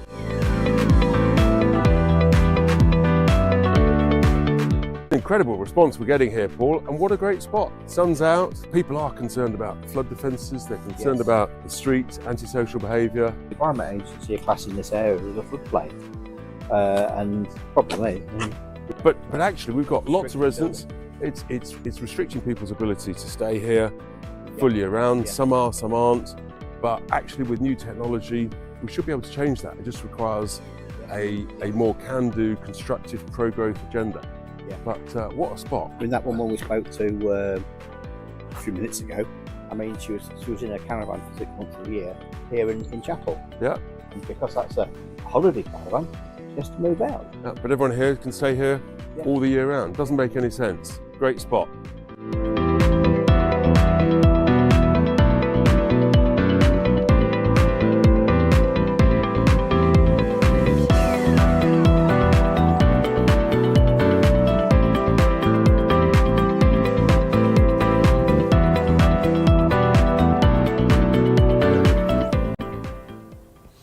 Richard Tice, a very hard-working man there. He borrowed my tie, by the way. Let's go to Boston now live. Sean Matthews, leader of Lincolnshire Council, joins me now. Good afternoon. Hello, David. How are you? Welcome to sunny Skegness, if not a little bit windy. Well, it does look like it, but look at that resplendent cab in the background, the Reform UK taxi. Yes, I've nicked Richard's taxi for a few hours, and we're out and about speaking to people, getting people to join up. I think we're doing the work for most of the country because it's all visitors here in Skegness today, not locals. But nevertheless, they are still joining Reform, and that's the main thing. We're going to go on to Mablethorpe in a little while, which is part of Louth and Horncastle's constituency. We'll be up there knocking on doors and speaking to people up there as well. So if you're up near Mablethorpe, come and join us at the Eagle's Nest, where I'll be having a beer, much like Darren's just been doing. Well, I think Darren's already into pint number 2. Just in terms of what people are saying to you in Lincolnshire, what is the most pressing issue in Lincolnshire, in Boston, Skegness itself? Well, apart from the fact that everybody wants to know how we're going to get rid of this bunch of buffoons and have a general election, which is genuinely the biggest question that I get asked every single day, it's about things like the roads. And we've got the JCB Pothole Pro on trial for a year here in Lincolnshire. They generally are. I mean, our roads are in a dreadful state, and we need to get them sorted. So we're trialling all sorts of things. As I say, the Pothole Pro is doing a great job for us, but we're going to give it a year's trial to see how it is with that. They also know that we are desperately in debt as a county. We are over £500 million in debt, and we are working really hard to reduce that debt, to save money and get things better for the residents of Lincolnshire. I mean, I think you make a great point there. The Pothole Pro, I saw that at the Reform UK conference when we held that. That is what people want, isn't it? They want to understand why they're paying so much council tax when the roads are appalling, the bins don't get collected, nothing seems to work, and yet all you do is get increments in council tax. Yes, and they see roads that are temporary fixes and aren't being done properly. Well, this summer, Lincolnshire County Council fixed more roads than ever before under a Reform-run council, and that's something that I'm very proud of. We are genuinely out there trying to get the roads and the lives and the services that we provide for the people of Lincolnshire improved, and we've got 3.5 years to do it, and I'm really excited and looking forward to making it even better. And if I could just ask you, just in terms of the issues that affect people in Lincolnshire, sort of on a more of a countrywide perspective, you know, around the country everyone is saying it's immigration, it's the cost of living, it's the lack of fairness in this country, it's the lack of direction from the government. What are people telling you? So, yeah, all of those things. Actually, just down the road we're quite lucky. Just down the road, we've only got one immigrant hotel, and that is in Skegness. They are worried about immigration here. They're also worried about the wholesale destruction of our beautiful countryside in Lincolnshire by these solar farms. I call them solar farms, but really they're solar factories. They're talking about changing the whole landscape of Lincolnshire, and crazy Ed Miliband could do it in his own backyard, not up here in the beautiful countryside where we grow food. And food security seems to have gone out the window as far as this government is concerned. And in all honesty, they should be ashamed of themselves. We grow wonderful food in Lincolnshire. We are the breadbasket of the country, and they are talking about putting thousands of acres of these solar farms all over this place. Then they're going to put battery storage facilities up here, a horrible scar of pylons to connect it all up. That is what is our main worry for people in Lincolnshire. They are being absolutely abused when it comes to the countryside and our wonderful, wonderful grounds. And Sean, that's replicated across Norfolk, Suffolk, Essex, the insanity of net zero. Richard Tice did some numbers. He believes this is going to cost between 800 billion and £3 trillion, and yet we emit 1% of global emissions. And also, what people don't seem to understand is the price of energy is pegged to the price of gas. Yeah, and that the price of energy is so important. If you want to get the economy growing, and that's what they keep saying, if you want to get the economy growing, you've got to have cheap energy. You can't build anything competitively if you don't have cheap energy. We've got, just over the other side of the Trent, we've got a step fusion project. It's just been started. It will be fusion electricity. It will be a fantastic project, but it's coming in a couple of decades' time. And I say, what is the point of panicking about a date, an arbitrary date that one of the former Tory prime ministers picked out of the blue to rush all these things through when we can get new technology like the Step Fusion project up and running at a couple of decades' time, and that will save us having to worry about solar panels everywhere. Well, Sean, really good to talk to you. Keep up the good work. Get signing up those new members. That's Sean Matthews, there, Reform UK leader of Lincolnshire County Council. So we started, an hour and 40 minutes ago with 262,000 members. So we have put on now 1,108 members since we have been on air. Thank you so much to everyone who has signed up to become part of the fastest growing political party ever seen in British history. There is that big number at the bottom of the screen, 263, 110 members so far today. This is only just getting going. Of course, the day continues until, I believe, 5:30 tonight. So still plenty of time to play for. I wonder if we can just show you how people are doing around the country, because I keep saying that actually there's £5,000 up for grabs. It is amazing, actually, how well you're doing. A bit of a change there. Blackpool and Fleetwood pushed down into 6th place. Gravesham, I think, a new entry at number 7. Torbay, definitely a new entry at number 5 there, signing up 15 members. Then we've got Normanton and Hemsworth at 17 new members. Essex, coming through Essex there. Brentwood and Ongar, Jamie McIver will be pleased with that. 23 new members. We've got Calderdale there at 25 new members. But way, way out in front at the moment, down on the sunny south coast, Portsmouth North and Portsmouth South. Amazing stuff. Obviously, £5,000 up for grabs for the first place, £2,500 for that second place, and £1,000 now. I've just changed the rules, and £1,000 for the third place. So we've got reporters out and about across the United Kingdom. I think we can go back now to Jeremy Kyle, who's down on the south coast where they are leading the pack. Jeremy Kyle, over to you. I did the bus journey. We're now in Ringwood. Make some noise, Ringwood! I was just thinking for you, don't want to be sued. If you can't see what's going on in the United Kingdom, you probably need to go to... Yeah, see what I did. Right, Gimbal is... She's followed us. You've turned into a groupie. Talk to me about why reform for you is the answer. Because I feel like we need change, and I feel like Nigel can do it for us. We've been watching all the time on the live streams, and we just feel like he can actually make the change that we need. We have a teenage son, and we're just worried about the way that the world's going. So we saw you in Christchurch on the live and came down to Ringwood. We're 5 minutes up the road, so we thought we'd come and support. Is this your husband? It is, yeah. It is me. Where's your son? That's what I want to ask. You just left it. No, he's at home. He's almost 16, so yeah, he'll be absolutely fine, Jeremy. On a serious note, because running around and finding from people and understanding what this means, why did you sign up? Why is reform the answer after years and years of the same? I think if you look at things, it's been really challenging looking at the governments. I think it's how can I put it? The mistrust, I think, is the actual honest problem.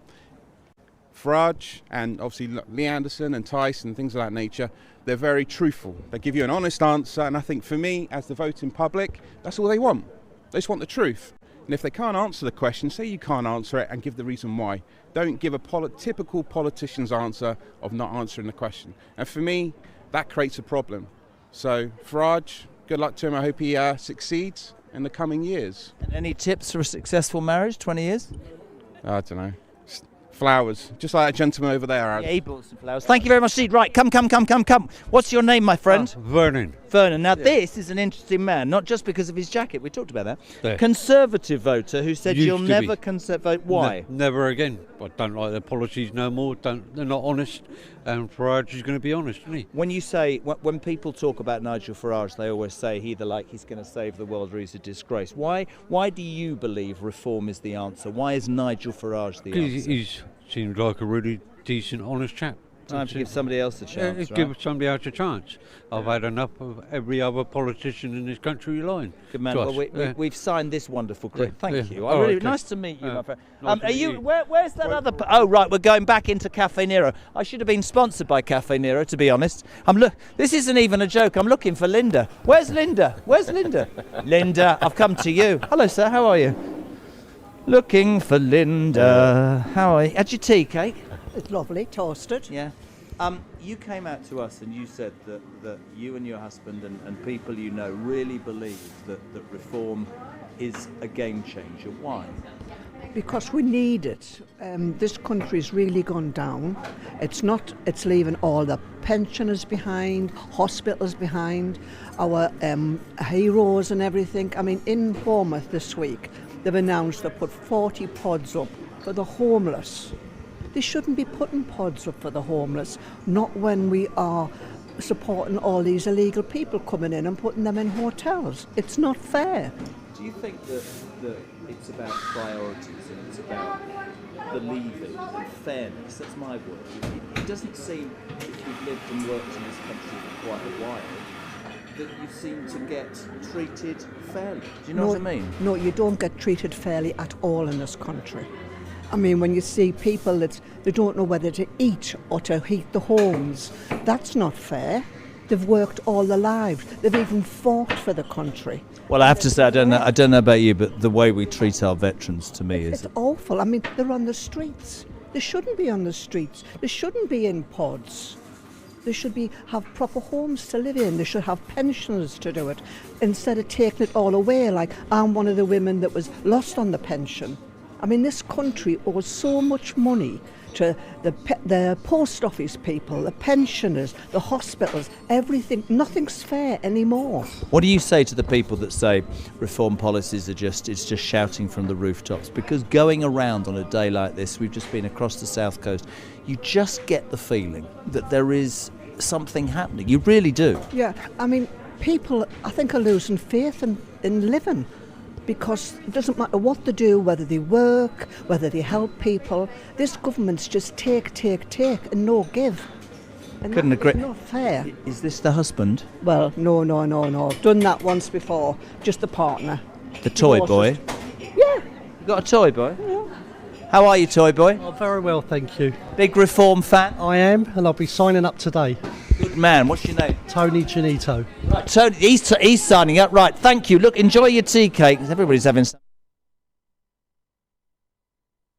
I love that. I love that. Hello, toy boy. I think JK's still. Oh, there you are. He's still going. Right, listen. So, on a serious note, across the south coast today, doesn't have to be massive towns, just a feeling. Lots of activists working really hard, lots of people interested in the message, and lots of people doing what we always talk about, which is making their thoughts, making what they think known. Really interesting, I have to say. Back to you, DB.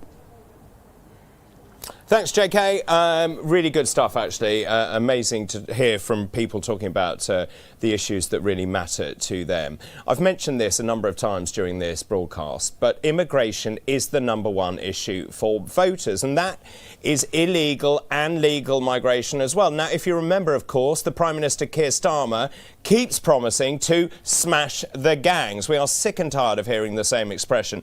And let me tell you, it has failed dismally. More people have come here this year than in the entirety of the whole of last year. And now it's got even worse. We now have the spectacle of the hokey cokey. That is one in, one out, one back in. And nothing, quite frankly, is working. Keir Starmer has lost complete control. Now, Nigel Farage was the first person in this country to highlight what was really going on. He took to the high seas, well, when I say that, I mean the English Channel. He went on board a boat to take a look at the problem for himself. Well, it's 5 a.m. We're leaving Dover Harbour on the very day when President Macron sits down with Keir Starmer to negotiate a deal.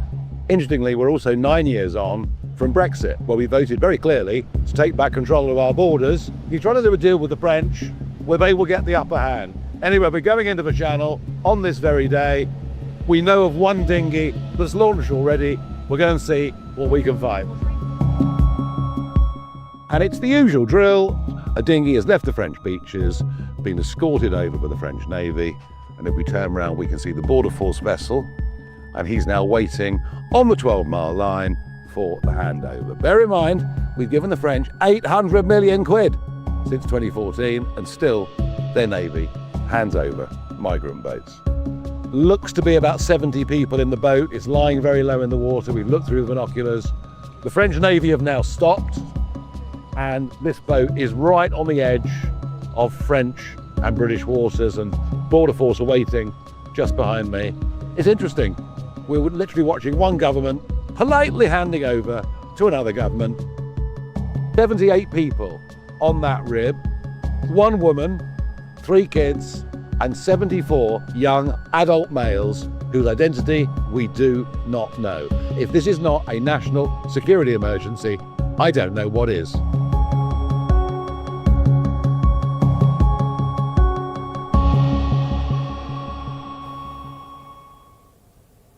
Do you know, I remember Nigel Farage being the first person to talk about small boat arrivals, and everyone ignored him. The news agenda ignored him. All the news networks ignored him. It's the #1 issue now in the United Kingdom. It doesn't matter where you go, in Wales, in Scotland, in England, anywhere you go, it is the #1 issue. And the government hasn't got control of this in any sense. And that is what people are talking about, the lack of fairness. The fact is, actually, if you pay into the system the whole time, you keep paying, and yet people coming here illegally get put at the front of the queue and are looked after better than our own people. That cannot be right. It cannot be fair.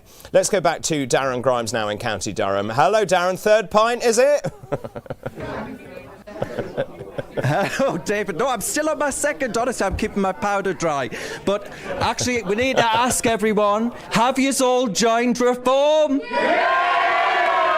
There we have it, David, there we have it. And that's what I encourage everyone to do, not just in County Durham. We've got stalls up from down in Bishop Auckland to up in places like Stanley, and there's a real appetite out there for change. We need to get reform in government, and that means Nigel Farage in number 10. Do I want that? Yeah. I thought as much. But actually, what you can do when you get in power, David, it really does bring about change. And we've done that on a local level already. And I want to tell you about something that we did this week. Now, there's a lass who has been out today campaigning for a different cause.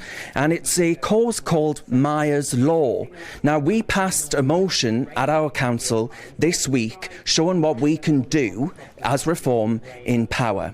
And that meant passing a motion to actually argue that the government needs to look again at the safeguarding of our children, the most precious in our society. You were just talking there, David, about the small boats and the threat to children. Well, we also have a threat to children here, which is homegrown, and we need to talk about it, and that's what Myers Law is all about. I'm joined by Gemma, who has been leading the charge and was the auntie of Maya, indeed. I'm sorry to ask you this, but could you explain a little bit about Myers Law and why it's necessary? Yeah, Maya was murdered in 2022. She was only 2 years old at the hands of our mother's new partner, who she was only with for 9 weeks. And essentially, there's mechanisms already in place that do protect children for sex offences, but doesn't protect children around child abuse and neglect. So we need a mechanism in place so that does protect our children. So what does that mechanism look like? So it looks like a child risk disclosure scheme. So if anybody has children that go to somebody that they don't know, they're very concerned about, they can ask for permission to get a child disclosure scheme given to them. So if that person's a threat or a risk to that child, then parents or carers and his uncles and wider members of family can get that disclosure. And if people want to support this campaign, I'm sure they will if they go away and read the story. It's absolutely horrific, and God rest Maya. But how can people support the campaign, Gemma? Yeah, well, we've got a couple of social media posts. We've got plenty of posters out and stuff like that. But if you go over to our Facebook page, Maya's Law, we've got the petition pinned to the top of the page. So go over, sign the petition for us. This is an official petition. It's an official petition with the government. We've got 7,400 signatures right now around about. So we need to be getting them 10,000 signatures, but actually we need 100,000 signatures before the 5th of February. So we haven't got long to get them in, so everyone get it signed, please. Get it done. And come on, Labour, you know the score. Get it done. Kenny, though, you're a councillor with me on Durham County Councillor. You're also a veteran. You know the actual change that we can actually bring about if we are put into power as a party. Yeah, absolutely. If we can change our policies within County Durham to help safeguarding our children, which we're going to do before the government put this into law, that they will hopefully spread across the country. That's what we want to do. We want to make a powerful statement. We want to secure our children. We want to make sure our children are safe, and we need to ensure that no child has to go through this going forward. Yeah, I couldn't agree with you more. Gemma, thank you very much for that. I encourage everyone to sign that petition. But we're going to go to the rest of the room now. I can see Christine, she's on her second glass of wine, Christine. We don't hold back here in County Durham, I tell you that, David. But Christine, naughty as she is, she's wonderful. She's wonderful. Now, all of the punters here, hang on a minute. I've got one in particular I want to introduce you to. How can you see anything, man? I can't see a thing, mate. I'm blinded by reform. Well, oh, blinded by a love of reform. It's a love of reform. Hey! Very good. He's coming for my job, isn't he? He's coming for my job. Oh, wait, there we are. But honestly, we've had such a good response throughout the county, and I think actually it's shown that there is a massive appetite for change here in County Durham, but across the country too. Now, what we saw in Wales, you mentioned this earlier, David, but what we saw in Wales, I think, shows that we need to actually get stuck in. We need more people to join, because this country is in last chance saloon. You know, I'm drinking at this bar, David, but our country is drinking at the bar of last chances. And if we don't get this right as a party, if people don't support us and get stuck in, then I'm afraid that Britain is lost. And that's the message that we've got to get out there. We need a positive vision for change, and that's only something you're going to get from Reform UK. Am I right? Yeah! I thought I would be, mind. All right, David, back to you in the studio. Brilliant stuff. Thanks ever so much, Darren. You can go and have your third pint now, doctor's orders. We have spoken a lot about immigration in this country. I'm joined once again by Lyndon Kemp-Carron, who is the leader of Kent County Council. It's a huge problem for you, this, isn't it? David, it's the biggest problem, and of course in Kent we're on the front line, aren't we? Very much. We've got 350 miles of coastline. And this is where the invaders, I call them the invaders, which annoys a lot of people, but I'm going to keep calling them the invaders because they're not invited, they're not legal, and they're coming all the time onto our shores in Kent. It's a number one issue on the doorstep. When I was campaigning back in April prior to the May elections, it came up again and again. Now, people aren't daft in Kent. They knew they were voting for county councillors.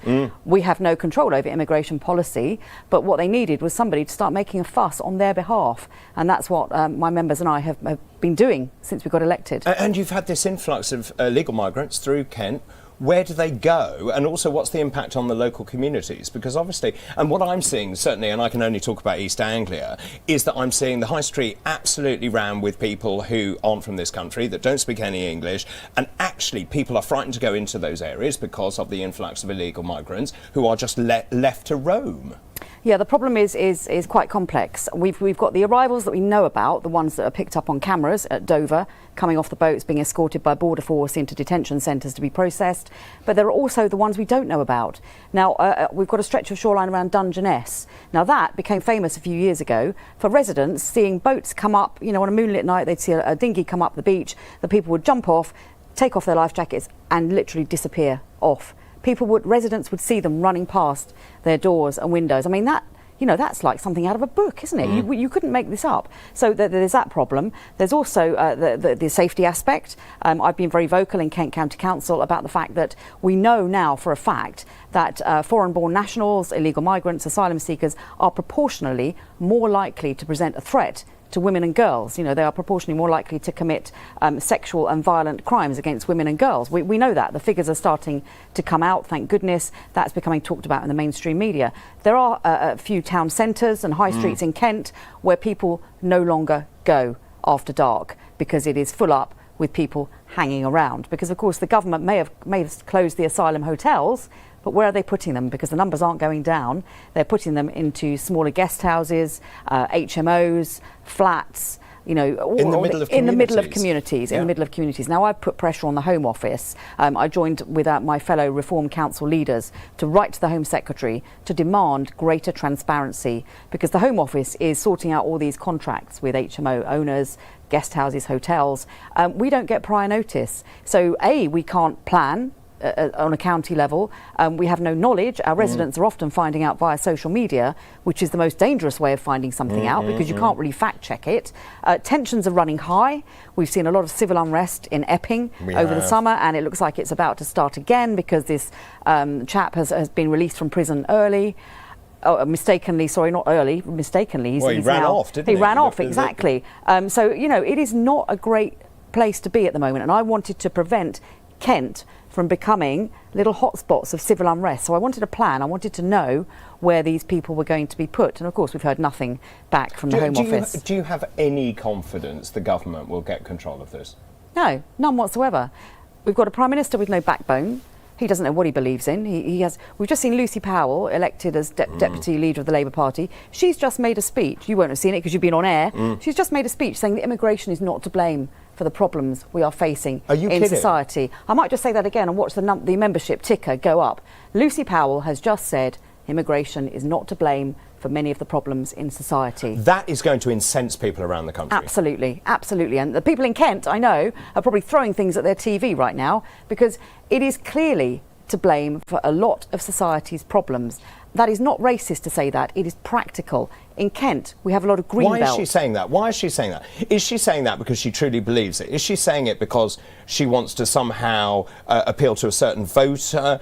Is it because actually they have no ideology, no belief structure? And this is what I keep saying about Keir Starmer. He doesn't really believe in anything. I think this is the problem with the entire Labour Party. We don't know what they believe. I think they are so desperate to try and win votes. We see them pandering to this community, pandering to that community.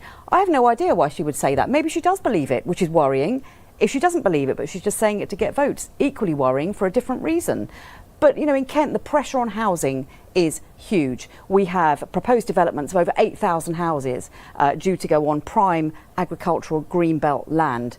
We know it doesn't matter how many houses we build in Kent, it's never going to be enough. We are always going to have a housing shortage because the population is rising at the moment by about 1 million people per year.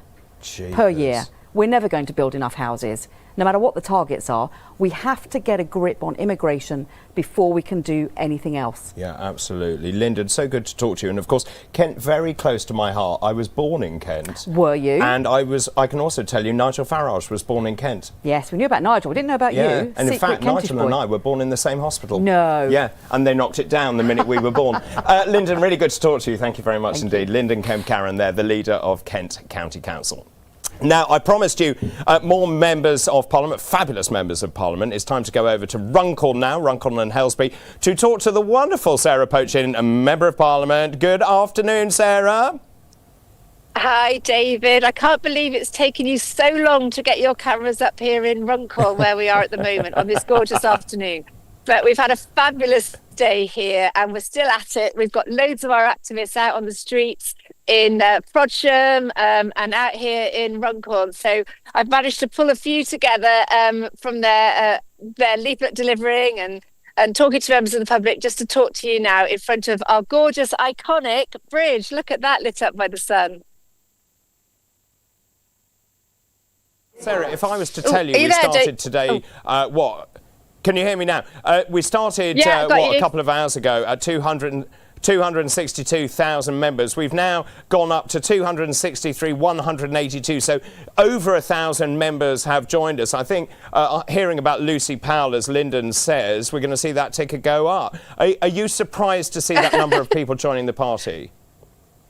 No, absolutely not at all. People are so desperate for change. And what's lovely about this constituency of Runcorn and Helsby, of course, is that we had the most recent successful by-election. And so people here are already bought into reform. I get stopped everywhere I go across the constituency with people saying, keep going. We've got all our hope in you guys. And it's great here because they've taken the leap of faith. They voted reform. They got reform in me. And already we're picking up issues that this constituency, run by Labour, particularly the Runcorn end, run by Labour forever, have never spoken up for people in Runcorn about investment, about jobs, about bridge tolls, whatever it might be. But now they know in reform, they've got a voice and people are just loving it. They're so behind us. We're getting more and more members every day. I mean, Sarah, you are so hardworking. I know that firsthand. We were together in Liverpool 3 days ago. You also know more than anyone about fighting for votes. You got in with a very small majority in the general election, which I know obviously in the next election will be a massive majority, but that's not the point. And also we saw this tactical voting in the Caerphilly by-election. What's your message to people out on the streets, just in terms of fighting for every single vote? I mean, you have to keep going until those polls close, don't you, at 10 p.m? You absolutely do. And the amount of times I say to people, every vote counts. If I had a pattern for the number of times I said that, I'd be a multimillionaire. But it's so true. We proved it here in Runcorn and Helsby. 6 votes we won by. But what important and historic votes they were. And do you know what? It's great in a way because the amount of people that say, those were my 6 votes, that was me. But yeah, every vote does count. And in Caerphilly, I went down 3 times campaigning there for the day. And that's exactly what I said to people. And I think that what's happened in Caerphilly, we were so close, we did so well, but people will realise that they have to get out and vote. Voter apathy is just not going to make a difference. If you want to see a change to this country, if we want to see places like Runcorn and Helsby have done and voted for reform and got reform, then you've got to go to the polling stations. You certainly have. Just very quickly, Sarah, we've talked a lot about immigration. It's the #1 issue on the doorsteps, as far as I can see. It doesn't matter where I go, Wales, Scotland, East Anglia. I can be in Birmingham even, which couldn't be further away from the coast. But how big an issue is it for you in Runcorn and Helsby? It's a massive issue. It was one of the issues that I campaigned on in the by-election. In fact, before I stood for reform here in Runcorn and Helsby, I don't think I ever really realised what an HMO was. And yet here we are now. I started talking about it through the by-election. I had an asylum hotel here. It was a massive issue that the Labour government and the Tory government before it had ignored. We got that hotel shut down here in Runcorn. But absolutely, you're right, what Lyndon was just saying. Those illegal asylum seekers then get dispersed into the community where they get lost and no one has a track of where they are. That's what I'm dealing with in Runcorn for residents here. We have safety issues for our women and girls here. I talk to the police a lot about it, and it's a massive issue. It's a massive issue here as it is up and down the country. Sarah, you're doing a sterling job. Thank you so much. Really good to talk to you this afternoon. Keep going. Don't forget, we continue till about 5:30. You've got 5,000 quid that you could be earning for your branch as well. So we talked a lot about immigration this afternoon, actually, and as Sarah said, it's the most pressing issue there as well in Runcorn. Well, a few months ago, Reform UK launched our Restoring Justice campaign. The idea behind that is to deal with illegal immigration once and for all. It is underpinned, as I keep saying, by 3 words: detain and deport. Now, if you come here illegally, you will be detained and you will be deported. You will not be able to claim asylum. And to do this, we will leave the European Convention on Human Rights and we will pass the Illegal Migration Act. Let's remind ourselves of the day that we actually announced our policy. We took over a massive aircraft hangar at Oxford Airport. Today we launch Operation Restoring Justice. And as far as the people of this country is concerned, frankly, these measures can't come soon enough. There's little doubt that the United Kingdom is being invaded. In fact, more people have arrived on our beaches illegally over the last 8 years than stormed the beaches of Normandy on D-Day. A reformed government will ensure that the United Kingdom will once again be a proud sovereign nation with full control of its borders, one in which our country is secure, one in which our people are prosperous, and one in which Britain is powerful again.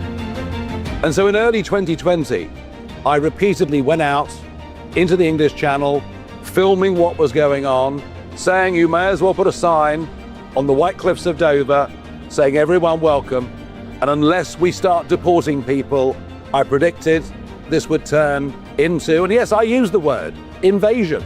But 180,000 people later, what other word could possibly describe what has been going on? It is an invasion, as these young men illegally break into our country. But I'm afraid that the Conservative government did literally nothing. Smash the gangs was never, ever going to work. And even as we speak, there are French naval vessels escorting these boats across to a 12-mile line. This issue has become a scourge of modern Britain. If you come to the UK illegally, you will be detained and deported and never, ever allowed to stay, period. And we're the first party to put out plans that could actually make that work. The boats will stop coming within days. I am the only party leader that has been clear and consistent on this issue over the course of the last 5 years. And I have a feeling that what we're doing today with Operation Restoring Justice is going to be very popular in the wider country indeed. It is vital that we do this. There's nobody on these issues of sovereignty, on these issues of national self-interest. There is nobody more determined to do this than me.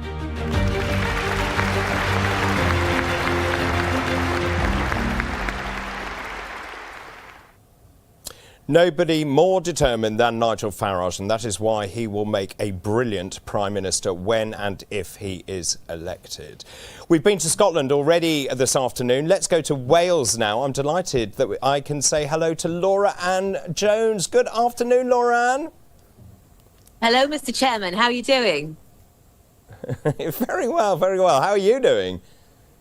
Yeah, really good, thank you. We've got an event here in on the edge of Caerphilly today, celebrating our success. We might not have won the seat a few nights ago on election night, but we have so much to be proud of, and we're celebrating that today and looking forward to the next Senate elections.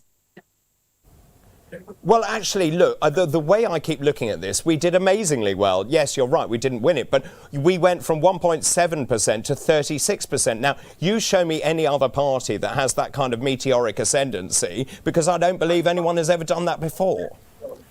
No, they certainly haven't. I mean, Labour were completely decimated in their heartlands. It was incredible to see. I've been canvassing here in this area for 30 years, and I never thought I'd witness such a swing to other parties. I mean, it's been crazy, and we've got a lot to build on. We would have got, if in the new PR system next time round, we would have got 2-3 seats on election night. And now, if we replicate that across Wales, we've got a very good chance of being in government next May.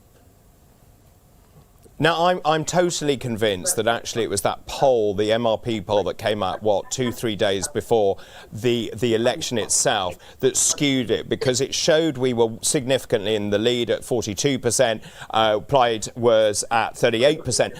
we know, and I've spoken to people who tactically voted as a response to that, whether they were Conservatives, Lib Dems, for example, lending their votes. What do we need to learn, do you think, from that when we come to other campaigns? And also, there is something else to mention here. A by-election, people vote differently to a general election. Yeah, very much so. Well, in the by-election, this is the last one that's going to be first past the post. They won't be able to tactically vote in the next one. They'll be wanting that possible one seat, perhaps, Labour.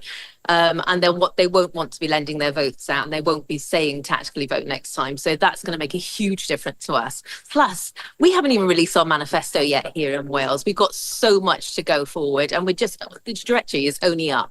Lots of people have said you've shown yourself now as a serious party in Wales. You're ready, a party ready for government, and you can be that change for us. So now they see us as a serious alternative, and they know that we're serious about taking the government. I think we'll get way more votes. You know, as you know, I've been around the country talking to audiences across the country. I have to say, the response I got in Wales, I want to kind of say it's the best response I've ever had. I had a standing ovation before I even started. We love you. We love you and we appreciate you. Do you know what different? Do you know how different it is to other parties that you guys in London and around, you know, the top guys in our party really care about Wales? We've had everyone here. We've had Nigel. We've got Lee Anderson here again today. We've had you here, and people are really caring what we think here in Wales, and caring that we get in next time, and caring about this part of the United Kingdom. And that's something that's new for many of us. Mm. Well, look, I hope your event today goes really well. You're doing a fantastic job there in Wales. I will be back, by the way, for that famous Welsh hospitality. So keep up the good work. And, of course, I hope you do well in terms of the prizes that we're offering, the 5,000, 2,500, 1,000 prize as well. Really good to talk to you. Thanks so much for your time this afternoon. We've got lots. Oh, she's gone. Let's go over for our final time to Jeremy Kyle, who's probably frozen to the core. Jeremy?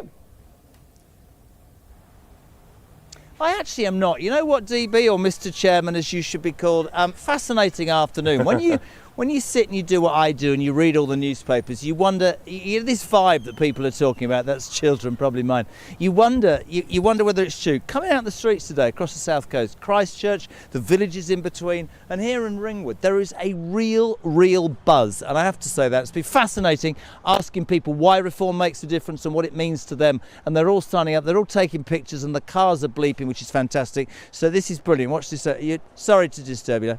We're not going to where you want to go. It's the other bus. But anyway, there we go. So listen, to everybody who's come down here, thank you so much indeed. We're going to jump on the bus. In fact, we're going to try and do it. There is a very hard... Have you had fun today? Look at this. Look at this. We've got the three wise men. Now, I'm going to finish. Come with me. I'm going to finish. Let's head off. Come on then. Let's get this bus on the road. Let's head out of Ringwood. Have a fantastic time. But seriously, genuine comment. It's been fascinating to see what people are doing. Are we moving? Oh no, we've got a parking ticket. Back to you, Mr. Chairman. Hope you enjoyed it. Bye. Well, you've done an amazing job. Thanks ever so much, JK. By the way, you still owe me lunch. I just thought I'd mention it here and now.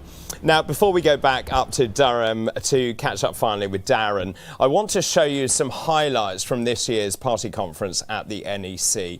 The energy, if you weren't there, I will tell you, the energy was absolutely electric. More than 5,000 of you joined us in that arena. It was absolutely wild. There is light at the end of the tunnel, folks. It's there. It's in front of us. It is the light of reform.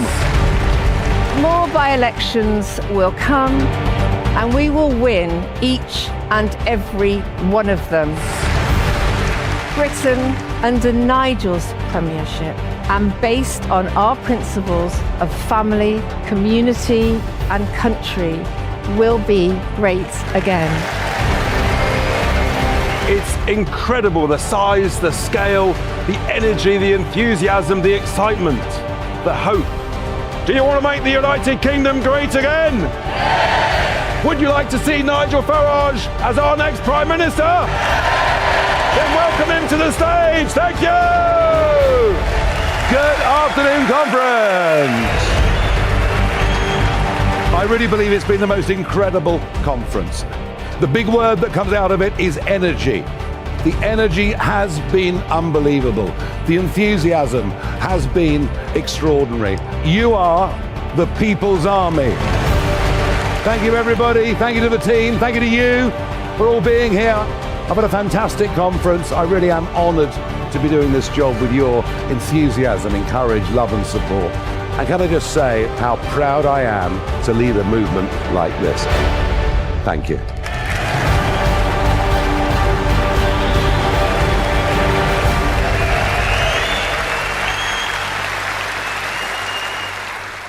I mean, honestly, it was absolutely extraordinary. History in the making. I even have my own football shirt with my name on the back as well. So for the final time, let's go to County Durham. Darren is on his 4th pint. Afternoon, Darren. Afternoon, David. Good to be with you for the last time, you'll be pleased to know, because actually I think by the next time, David, things might be a little more fruity and, you know, not very friendly for the watershed. But look, ultimately, I think we've had a absolutely jam-packed day here in County Durham. It's been really great to see so many people so very enthused by what it is that we're doing, not just on Durham County Council, but across the country. And it's so important that we get that message out there. And you can only do that if you actually do join our party and give us the resource to be able to go out to the country and make that message clear. And that's what we're doing at this pub here. You'll be able to see just above me is the Reform flag. Make Britain great again. That's exactly what this party is about. It's what the people in this pub actually want. And Julie joins me now to discuss it. Julie, what is it about here in Keller that you think actually people are gathered around talking about politics over a pint? Yeah, I think traditionally it's always been a Labour community, as a lot of the villages around here have been. But I think over the years everyone can see the decline of the community, the lack of funding, the lack of transparency with councillors and government. And I think reform bring transparency.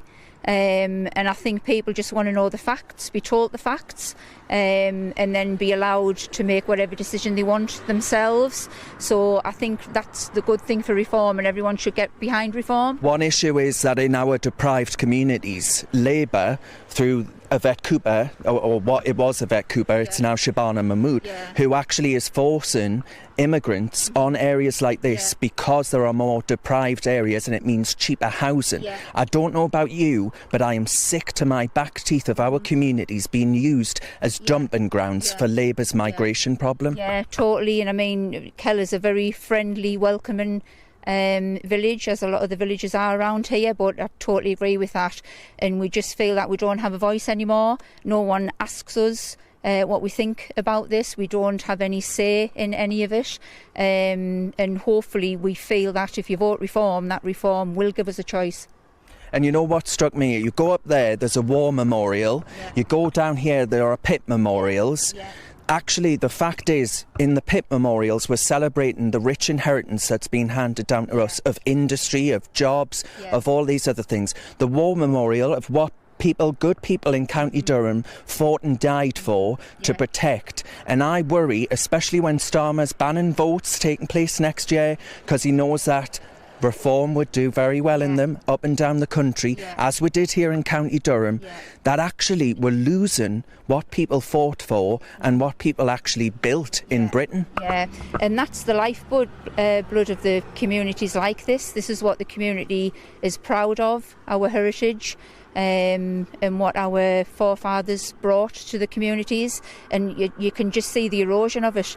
And like I say, we feel like we just don't have a voice anymore. We just totally disregarded, our views are disregarded, and we just feel that a change of government is needed. But now you've got a voice because you've got Reform UK. How much of a exciting change has that been to the political landscape? Just phenomenal. And even, like you say, you come in the pub, you'll go, I don't know, to the post office, wherever you go, even in the workplace, and people are talking about it more now as well. You feel you've got a voice and you feel that you will be heard Brilliant. by reform. That's the message. Cheers, Julie. That's the message that I want to get out there. Everybody out there in the whole country, David, that actually we are your voice. We will fight for you. We are proving every single day, from everything from net zero to DEI to whackery and wokery, that we will be your voice, your champions in local government and in wider government. So, David, cheers very much to what you have done in the studio, and I hope we're going to get many, many more members to sign up, because I reckon we've already beaten Labour, you know. I think you're right, Darren. Really good stuff. Thanks ever so much, Darren. That's Darren Grimes there in County Durham. Let's now take a look at the live scoreboard. Of course, there are prizes up for grabs here. For the first place, £5,000. Second place, £2,500. Third place, £1,000. So let's just look at those. Wow, some changes there. St Helens now at number 5 at the moment. They've signed up 18 members. Torbay at 19 members, and they're in 4th place. Calderdale at 27. Brentwood and Ongar, very good Essex effort there, 29. But way out in front, they have been actually all afternoon. Portsmouth North and Portsmouth South, an amazing, I think that says 92 new members. That is absolutely extraordinary. Well done to everyone. And of course, that leaderboard will stay open until we close at 5:30 this afternoon. There's still a lot to play for here, and I think you're going to see a lot more movement in that table as the afternoon continues. But from us here in London, sadly, that is it. Time has beaten us. I have to say, it's been an absolutely cracking day so far across the nation. What I think this shows is this Action Day has shown the old, tired parties that Reform UK really is a real force to be reckoned with. We really are on track to become the next party of government. But now for the final reveal of the show, not for the whole day, but for the show. Now, when we came on air, we started with 262,000 members. So far today, the number of new members so far that have joined Reform UK is 1,254. That brings us to this number. That is the total membership number. That is 263 and 257 members of Reform UK. Don't forget, of course, we've already thrashed the Conservative Party, and we believe that we have beaten, if not we believe that we have beaten the Labour Party, because they've started hiding their figures, but they're saying 309,000. Don't forget, of course, this is only just the halfway through the afternoon. We have another 3 hours to go to get that. And there you go, gone up another member in that time. In fact, I can tell you, we are signing up 5 members across the country every minute. So you've got 3 more hours to sign up as many members as you possibly can. Don't forget, of course, all still to play for. £5,000 is tantalisingly close, and £2,500 for the second and £1,000 for the third. Let me just say, what a brilliant team effort it has been. It really does underline our commitment, our camaraderie, and our ability to work together. And by doing that, over the next 4 years, we can propel Reform UK into government to save this once great country. Now, before we go, I just want to say a massive thank you to everyone who is out there knocking on doors, chatting, laughing, and keeping the energy sky high all day long. Also, a very big thank you as well to our fantastic team from across the country. Jeremy Kyle, Darren Grimes in the pub, Sarah Pochin, of course, Danny Kruger, Laura Ann Jones in Wales, Graham Simpson in Scotland, Andrea Jenkins, Jamie McIver and Sean Matthews. Thank you also to all of my studio guests, to Professor Matt Goodwin, Lyndon Kemcaran and Layla Cunningham. All that remains for me to say is thank you ever so much for watching this afternoon. Do keep that momentum rolling. Until next time, thank you and goodbye from all of us here in Reform HQ in London. Bye-bye.